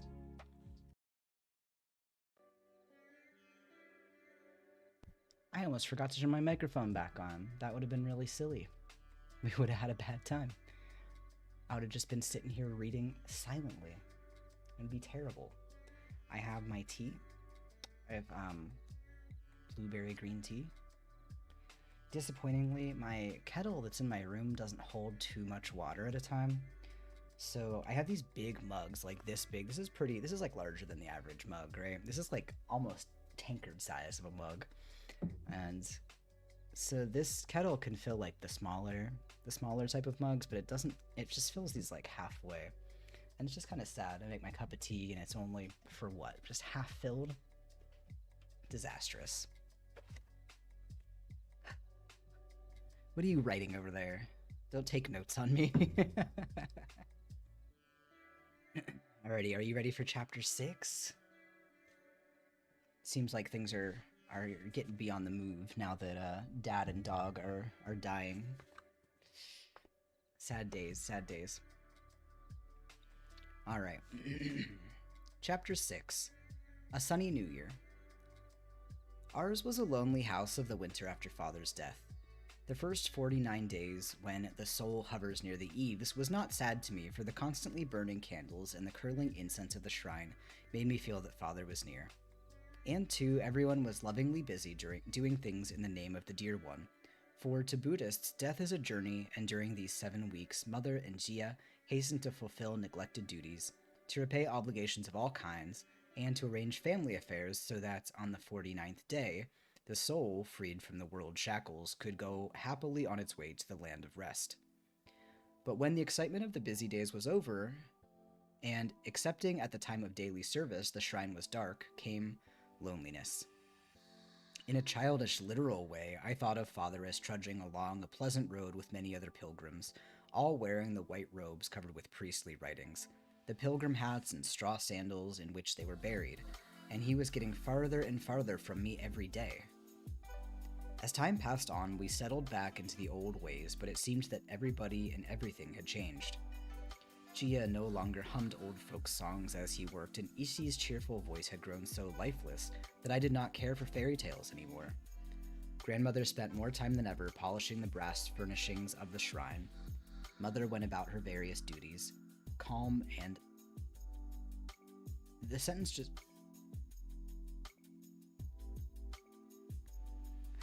So the book is fucked up. Okay, Connor, I know you weren't here when I was beginning this, but this book is like, it's not an official copy. It's a public domain book, so apparently it's legal for people to just print books and just sell them and profit off of them if they're public domain, because there's no copyright. So this is not an official book copy. It's just the story that somebody sold on Amazon. However, I'm on this page, and you can see right here, this sentence cuts off here and picks up down here, and then there's like another sentence between. I don't think that's intentional. I don't think that's intentional. Because the sentence I was just reading says, Mother went about her various duties, calm and... It just stops. And then it says, during these months, my greatest pleasure was going to the temple with Mother. Toshi, the maid, always walked behind, carrying flowers for the grave. And then it continues below that. Quiet as usual, but her smile was sad. I think they fucked something up in here. Sister and I sewed and read together, but we no longer wasted time in giggling and eating sweets. And when in the evening we all gathered around the firebox in Grandmother's room, our conversation was sure to drift to mournful topics. Even in the servants' hall, though talking and laughter still mingled with the sound of spinning and grinding of rice, the spirit of merriment was gone. During these months, my greatest pleasure was Oh, here's the sentence that they fucked up. So here's where the next paragraph also is supposed to start. During these months, my greatest pleasure was going to the temple with Mother or Ishi. Mother's special maid, Toshi, always walked behind, carrying flowers for the graves. We went first to the temple to bow our respects to the priest, my much-honored teacher. He served us tea and cakes, and then went with us to the graves, a boy priest going along to carry a white wood bucket of water with a slender bamboo dipper floating on the top.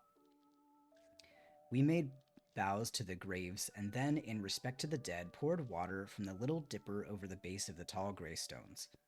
So loyal to the past are the people of Nagaoka that, many years after my father's death, I heard my mother say that she had never visited his grave when she had not found it moist with memory pourings of friends and old retainers. On February 15th, the Enter into Peace celebration of Buddha's death, I went to the temple with Toshi, carrying as a gift to the priest a lacquer box of little dumplings. They were made in the shapes of all the animals in the world to represent the mourners at Buddha's deathbed, where all living creatures were present except the cat. The good old priest, after expressing his thanks, took a pair of chopsticks and, lifting several of the dumplings onto a plate, placed it for a few minutes in front of the shrine before putting it away for his luncheon.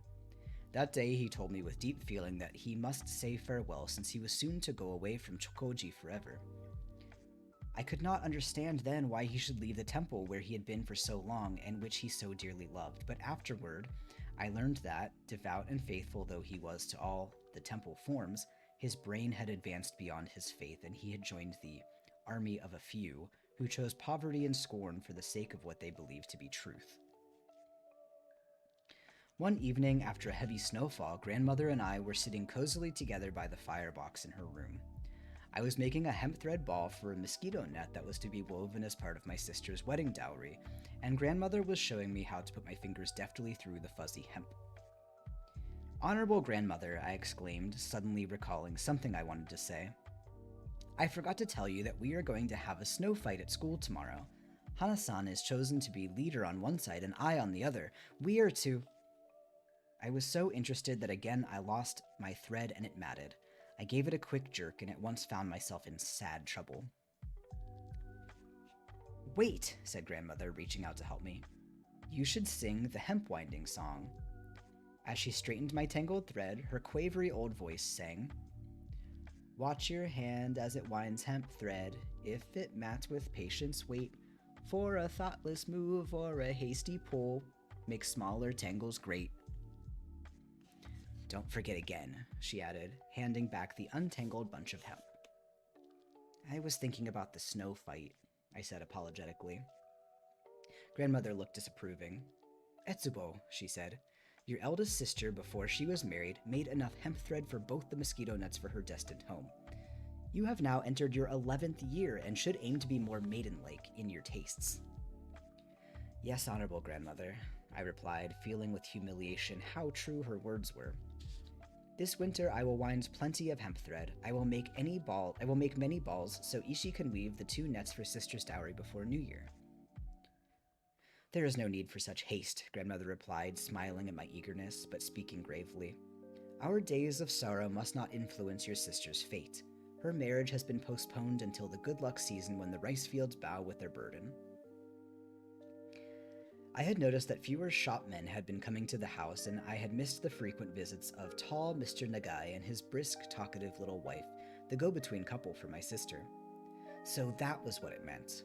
Our unknown bridegroom would have to wait until autumn for his bride. Sister did not care. There were plenty of things to be interested in, and we both soon forgot about all the delayed wedding in our preparation for the approaching New Year. The first 7 days of the first month were an important holiday of the Japanese year. Men in pleated skirts and crest coats made greeting calls on the families of their friends, where they were received by hostesses in ceremonious garments who entertained them with most elaborate and special New Year's dishes. Little boys held exciting battles in the sky with wonderful painted kites, having knives fastened to their pulling cords. Girls in new sashes tossed gay, feathery shuttlecocks back and forth, or played poem cards in their brothers and brothers' friends, in the only social gatherings of the year where boys and girls met together. Even babies had a part in this holiday time, for each wee one had another birthday on New Year's Day, thus suddenly being ushered into its second year before the first had scarcely begun. My bed is so sleek today. You're used to seeing it fluffy?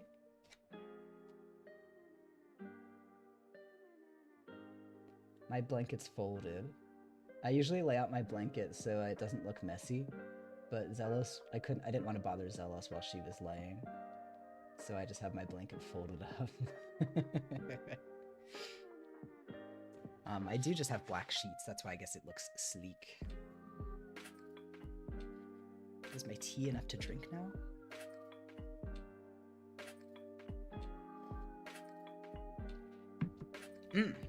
Delicious.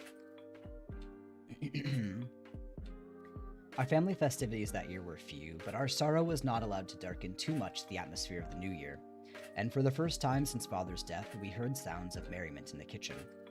With the hot smell of steaming rice and the tong click of mochi pounding, were mingled the voices of Jia and Ishi in the old song, The Mouse in the House of Plenty, which always accompanies the making of the oldest food in Japan, the rice dough called mochi. I gotta tell you, I made mochi while I was in Japan. It was just the worst time ever. I am glad that I didn't ever have to live in olden Japan making mochi, because that took all freaking day. It took all freaking day to hit the rice until it turned into dough. Putting together pictures and videos of your bedroom together like my puzzle in my brain. I can look, I can show you my room. My door is just across from my bed. I got a window. I got my TV is right over there, right next to me, where I usually sit to play like Omori and stuff. And then my closet, there's a mess over there. I don't usually show it off. That's my closet and bathroom.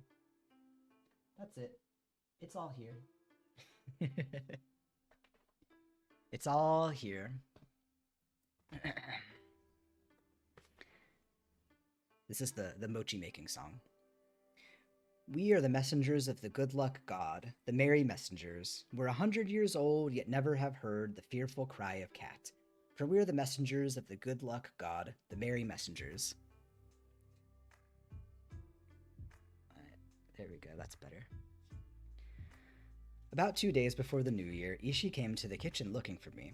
I was sitting on a mat with Taki, who was here to help for New Year's time, and we were picking out round beans from a pile in a low, flat basket. They were the stones of health, with which the demons of evil were to be pelted and chased away on New Year's Eve. Gia, in ceremonious dress, would scatter them through the house, closely followed by Taki, Ishii, and Toshi, with Sister and Etsuko running after, all vigorously sweeping, pushing, tossing, and throwing. And while the rolling beans went flying across the porches into the garden or onto the walks, our high-pitched voices would merrily sing over and over, "Good luck within! Evil go out! Out!" Ishii had some errands to do, and Mother had said that I might go with her to see the gay sights. Is my music off? Is it still going? I'm actually not listening to the desktop, or to the to the background music, but it looked like it was off, but I think it was just switching songs. Okay. I moved over to check if it was on and it said mute, but it looks like it's on, so I was a little confused. Ishii had some errands to do, and Mother had said that I might go with her to see the gay sights. How well I remember that wonderful sunshiny winter day. We crossed the streets on paths cut between walls of frozen snow only 3 feet deep, for we had but little early snow that winter, and no tunnels were made until after New Year. The sidewalk panels were down in some places, just like summertime, and the shops seemed very light with the sky showing. On each side of every doorway stood a pine tree, and stretched above was a Shinto rope with its ragged tufts and dangling zigzag papers. Most of the shops on that street were small, with open fronts, and we could plainly see the sloping tiers of shelves laden with all the bright attractions of the season. In front of every shop was a crowd, many of the people having come from nearby villages, for the weather had been unusual, and Nagaoka had hopefully laid in a supply of New Year goods that would appeal to the simple tastes of our country people.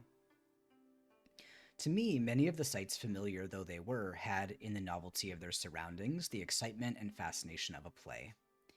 At one place where Ishii stopped to get something, I watched a group of 10 or 12-year-old boys, some with babies on their backs, clattering along on their high, rainy day clogs.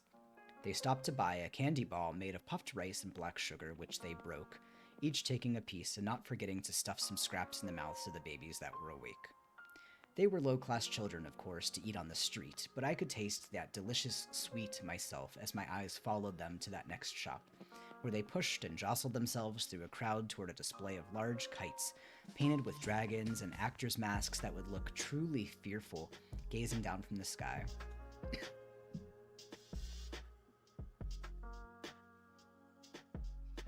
In some places, young girls were gathered about shops whose shelves held rows of wooden clogs with bright-colored toe thongs, or where beneath low eaves swung long straw cones struck full of New Year hairpins, gay with pine leaves and plum blossoms. There were, of course, many shops which sold painted battledores, and long split sticks holding rows of 5 or 10 feathery shuttlecocks of all colors. The biggest crowds of all were in front of these shops, for nobody was too poor or too busy to play Hana on New Year's days. You're starting to gather items to get into lampshade making? You should make me a lamp? Oh my gosh. I'm looking around quickly to look for somewhere if I have somewhere for a lamp. I have so I have a lot of lights in my room. What kind of lampshades are you trying to make? Also, I need to look up a word really quick, so this is a good time to pause. Battledores. Battledores? What's a battledore?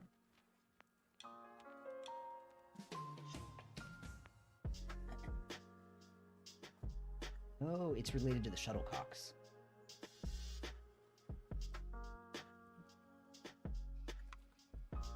Battledore. Noun.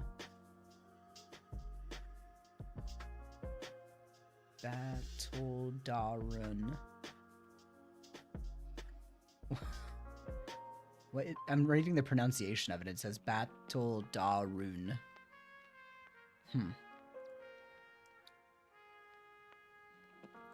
Oh, that's fancy. What made you want to start making lampshades? That's an interesting hobby that I've never heard anybody have ever in my life. So please tell me what made you want to do that.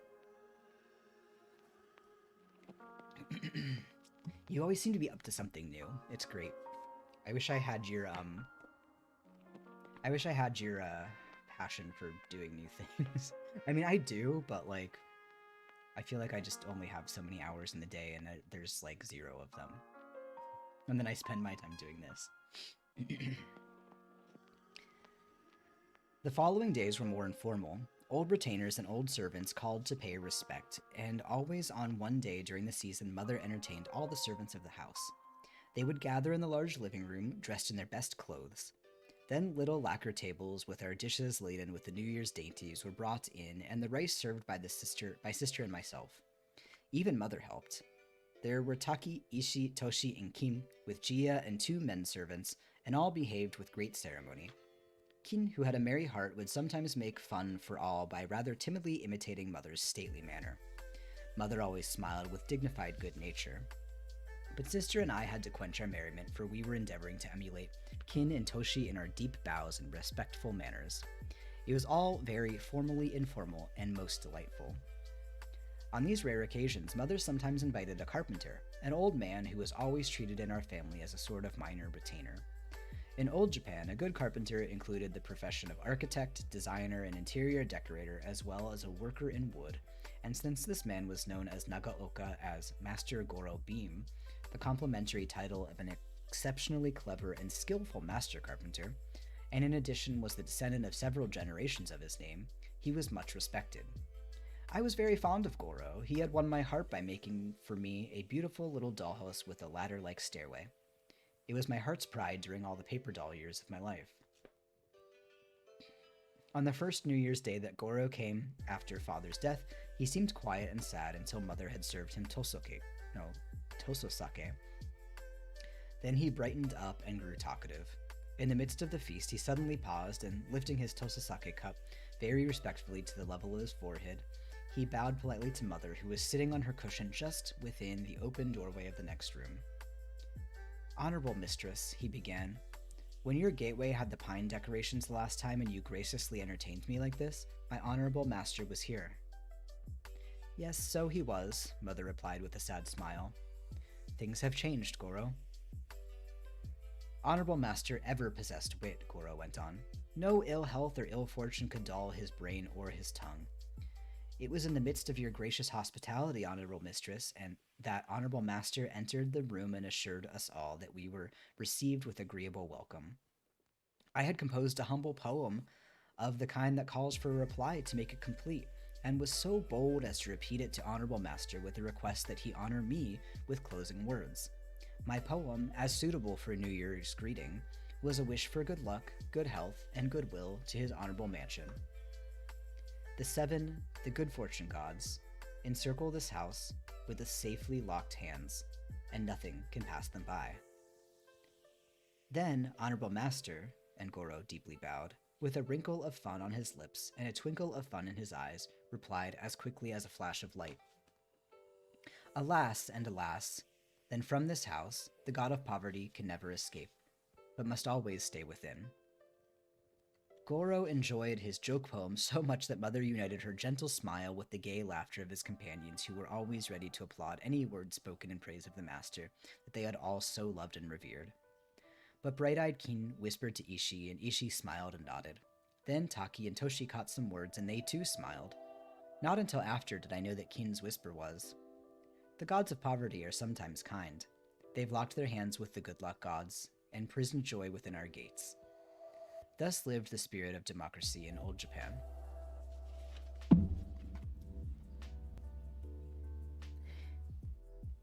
I would have just accepted that Battledore means Dumbledore and would have kept reading. I have a lamp and it's pretty, but it's brown and beige, and the lampshade is dirty and humidity stained.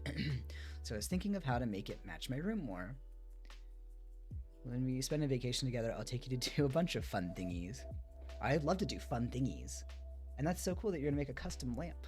I'm so excited. Show me your progress as you go. That's really fun. I don't think I've had a lamp with like a lamp shade on it for a really long time. I have a lamp with like a hard outer shade on it that I use on my desk.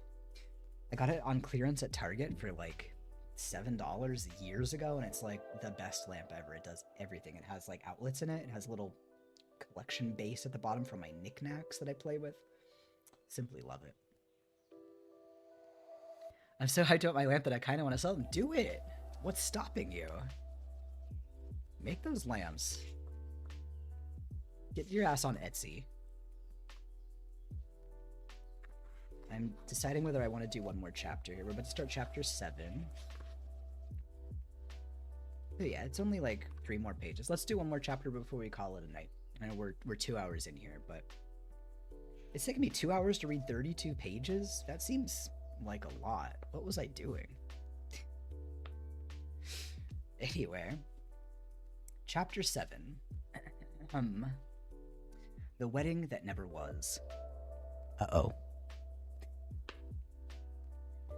The pleasant days of New Year barely lasted through the holidays. We usually left the mochi cakes on the tokonoma until the 15th, but it was everywhere the custom to remove the pines from the gateways on the morning of the 8th day. There was a tradition which nobody believed, however, that during the 7th night the trees sink into the earth, leaving only the tips visible above the ground.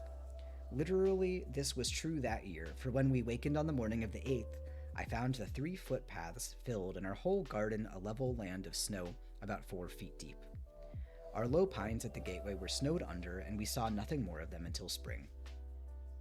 Every kuli in Nagaoka was busy that day, for the snow was unexpected and heavy.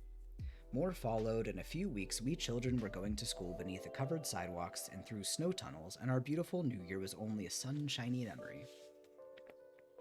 One afternoon, as I was coming home from school, a postman in his straw coat and big straw snowshoes came slipping down through a tunnel opening from the snowy plain above.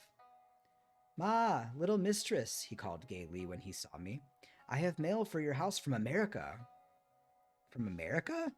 I exclaimed, greatly surprised, for a letter from a foreign land had never come to us before.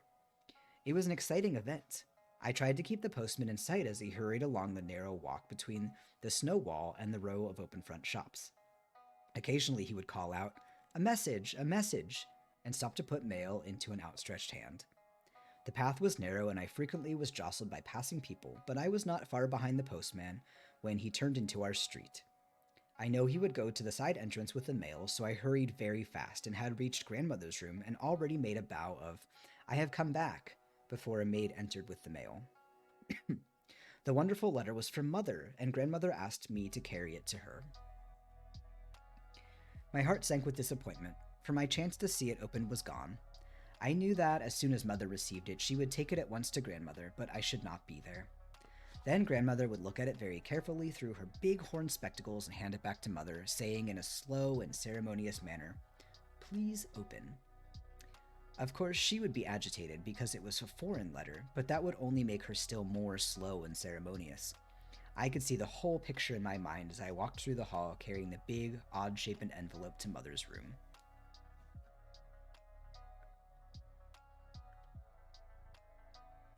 I think that people would definitely appreciate funky little lamps on Etsy.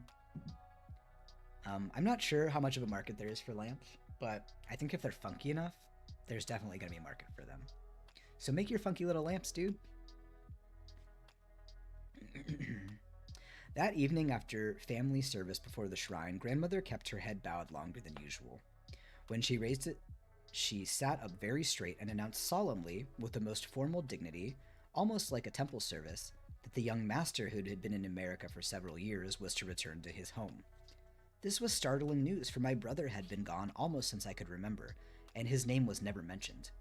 To call him the young master was sufficient explanation that the unknown tragedy was past, and he reinstated in his position as a son. The servants, sitting in the rear of the room, bowed to the floor in silent congratulation, but they seemed to be struggling with suppressed excitement. I did not stop to wonder why. It was enough for me to know that my brother was coming home. I could scarcely hold the joy in my heart.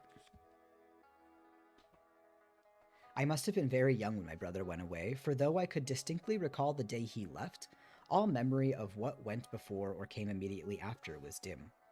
I remember a sunny morning when our house was decorated with wondrous beauty, and the servants all wore ceremonial dress with the Inagaki crest.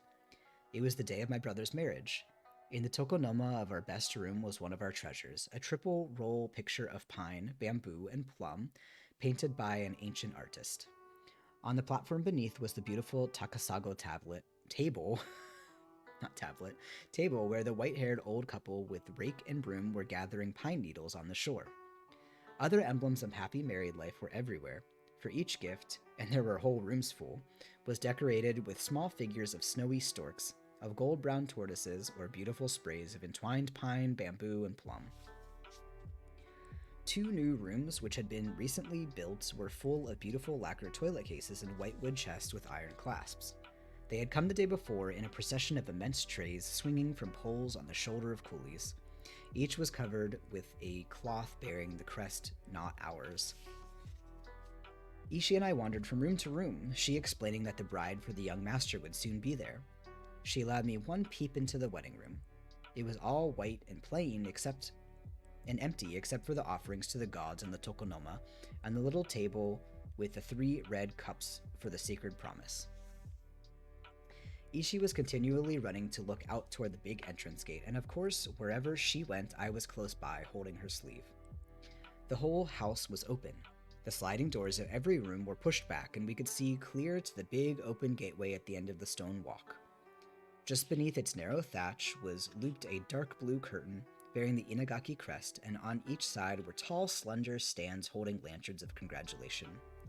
Near one of the stone posts was the 7.5 times messenger in his stiff-sleeved garment.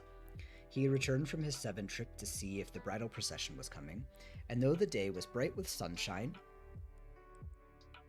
was just lighting his big lantern for his last trip to meet it halfway, thus showing our eagerness to welcome the coming bride. Presently, Ishii said that the procession was almost here, and I saw the servants hurrying toward the entrance, all smiling, but moving with such respectful quiet that I could hear plainly the creaking of the bride's palanquin and the soft thud of the jinriksha men's feet as they came up the hill. Then suddenly something was wrong. Ishii caught my shoulder and pulled me back, and brother came hurriedly out of father's room. He passed us with long, swinging strides, never looking at me, and stepping into his shoes on the garden step, he walked rapidly toward the side entrance. I had never seen him after that day. The maiden my brother was to have married did not return to her former home. Having left it to become a bride, she was legally no longer a member of her father's family. This unusual problem mother solved by inviting her to remain in our home as a daughter, which she did until finally mother arranged a good marriage for her. Speaking of selling and buying, please don't worry about some sort of compromise on the amongst bub. I know you're not too sure on them at the moment, that's okay. Oh. On a compromise? What, on the price for it that we were talking about? We'll talk about it. We'll chat about it a little more.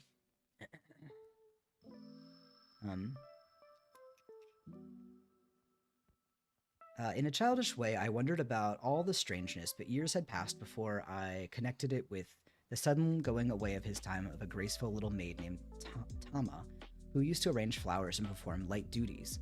Her merry laugh and ready tongue made her a favorite with the entire household. Tama was not a servant. In those days, it was the custom for daughters of wealthy tradesmen to be sent to live for a short time in the house of rank, and the maiden might learn the strict etiquette of samurai home life. This position was far from menial. A girl living with a family for social education was always treated with respectful consideration.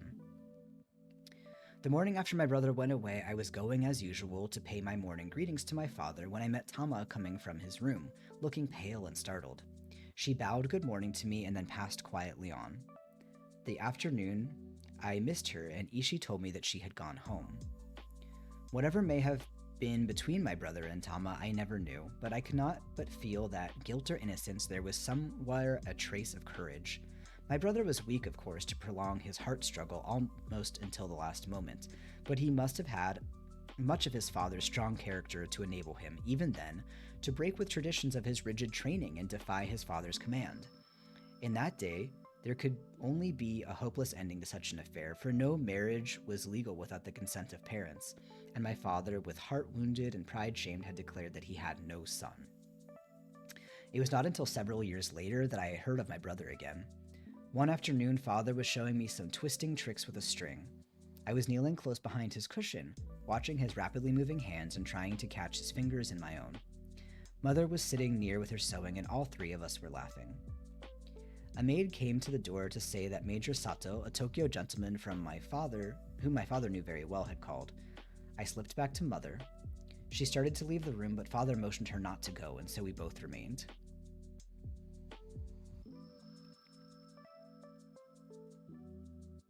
Oh, on the soonness of it. I should be proud of you. This is making you sleepy. Great. Good. You'll be in bed on time today. Perfect. Last night you stayed up far too late. Get tucked in. Put your little button to bed and listen up. I only got like 2 more pages left. I shall never forget that scene. Major Sato, speaking with great earnestness, told him my brother had gone to Tokyo and entered the army college. With only his own efforts, he had completed the course with honor and was now a lieutenant. There, Major Sato paused. My father sat very still with his head held high and absolutely no expression on his stern face. For a full minute, the room was so silent that I could hear myself breathe. Then my father, still without moving, asked quietly, "Is your message delivered, Major Sato?" "It is finished," was the reply. "Your interest is appreciated, Major Sato. This is my answer. I have daughters, but no son." Mother had sat perfectly quiet throughout, with her head bowed and her hands tightly clasped in her lap. When father spoke, she gave a little shudder, but did not move. Presently, father turned toward her. "Wife," he said very gently, "ask Ishii to bring the go-board and send wine to the honorable guest." Whatever was in the heart of either man, they calmly played the game to the end, and Mother and I sat there in the deep silence as motionless as statues. That night, when Ishii was helping me undress, I saw tears in her eyes. "What troubles you, Ishii?" I asked. "Why do you almost cry?" She sank to her knees, burying her face in her sleeves, and for the only time in my life I heard Ishii wail like a servant. "Oh, little mistress, she sobbed. "I am not sad, I am glad. I am thankful to the gods that I am lowly born and can cry when my heart is filled with ache and can laugh when my heart sings. Oh, my dear, dear mistress, my poor, poor master." And she still sobbed. That was all long ago, and now, after many years, my brother was coming back to his home. The snow went away, the spring passed, and summer was with us. It seemed a long, long wait, but at last came a day when the shrine doors were opened early in the morning, and the candle kept burning steadily hour after hour, for grandmother wanted the presence of the ancestors in the welcome to the wanderer, and as the trip from Tokyo was by jinriksha and kago in those days, the time of arrival was very uncertain. But at last the call, "Honorable return!" at the gateway brought everyone except grandmother to the entrance. We all bowed our faces to the floor, but nevertheless, I saw a man in foreign dress jump up from his jinriksha, give a quick look around, and then walk slowly up the old stone path toward us. He stopped at one place and smiled as he pulled a tuft of the little blossoms growing between the stones, but he threw it away at once and came on. The greetings at the door were very short. Brother and mother bowed, he speaking gently to her, and she looking at him with a smile that had tears close behind. Then he laughingly called me the same curly-haired, round-faced Etsubo. His foreign shoes were removed by Gia, and he went in. Of course, he went to the shrine first. He bowed and did everything just right, but too quickly, and some way I felt troubled. Then he went to grandmother's room. Immediately after greetings were over, grandmother handed him father's lacquer letterbox. He lifted it to his forehead with formal courtesy. Then, taking out the letter, he slowly unrolled it, and with a strange expression sat looking at the writing. I was shocked to feel that I could not know whether that look meant bitterness or amusement or hopelessness. It seemed to be a combination of all three. The message was very short. In a trembling hand was written, "You are now the head of Inagaki. My son, I trust you." That was all. That evening, a grand dinner was served in our best room. Brother sat next to the tokonoma. All the near relatives were there, and we had the kind of food Brother used to like. There was a great deal of talking, but he was rather quiet, although he told us some things about America. I watched him as he talked. His strange dress, with tight sleeves, and his black stockings suggested kitchen people, and he sat cross-legged on his cushion. His voice was rather loud, and he had a quick way of looking from one person to another that was almost startling. I felt a little troubled and uncertain, almost disappointed. For in some puzzling way, he was different from what I wanted him to be. But one thing I loved at once. He had the same soft twinkle in his eyes when he smiled that Father had. Every time I saw that, I felt that however different from Father he might look, or be, he really had the lovable part of Father in his heart. And in spite of a vague fear, I knew deep, deep down that whatever might happen in the days or years to come, I should always love him and should always be true to him. And I always have. And that's the end of chapter 7. And looks like Connor, right on cue, is falling fast asleep. So I've done my job here. So that's, we're going to wrap it up for tonight. Go get tucked into bed. I'm going to, it's late. It's 10:40 already for me. I'm going to go hop off here and, do some other stuff that I need to do before I head to work in the morning. But thank you for popping in and listening, even though you came in a little bit late and missed the beginning. I'm sorry that you had to start from partway through tonight. But we'll continue another day this week, probably. I'm not sure when. I don't know my schedule yet for next week because it's Saturday. And I put my schedule out on Sunday. So tomorrow, new schedule probably. For now, though, good night. I love you too.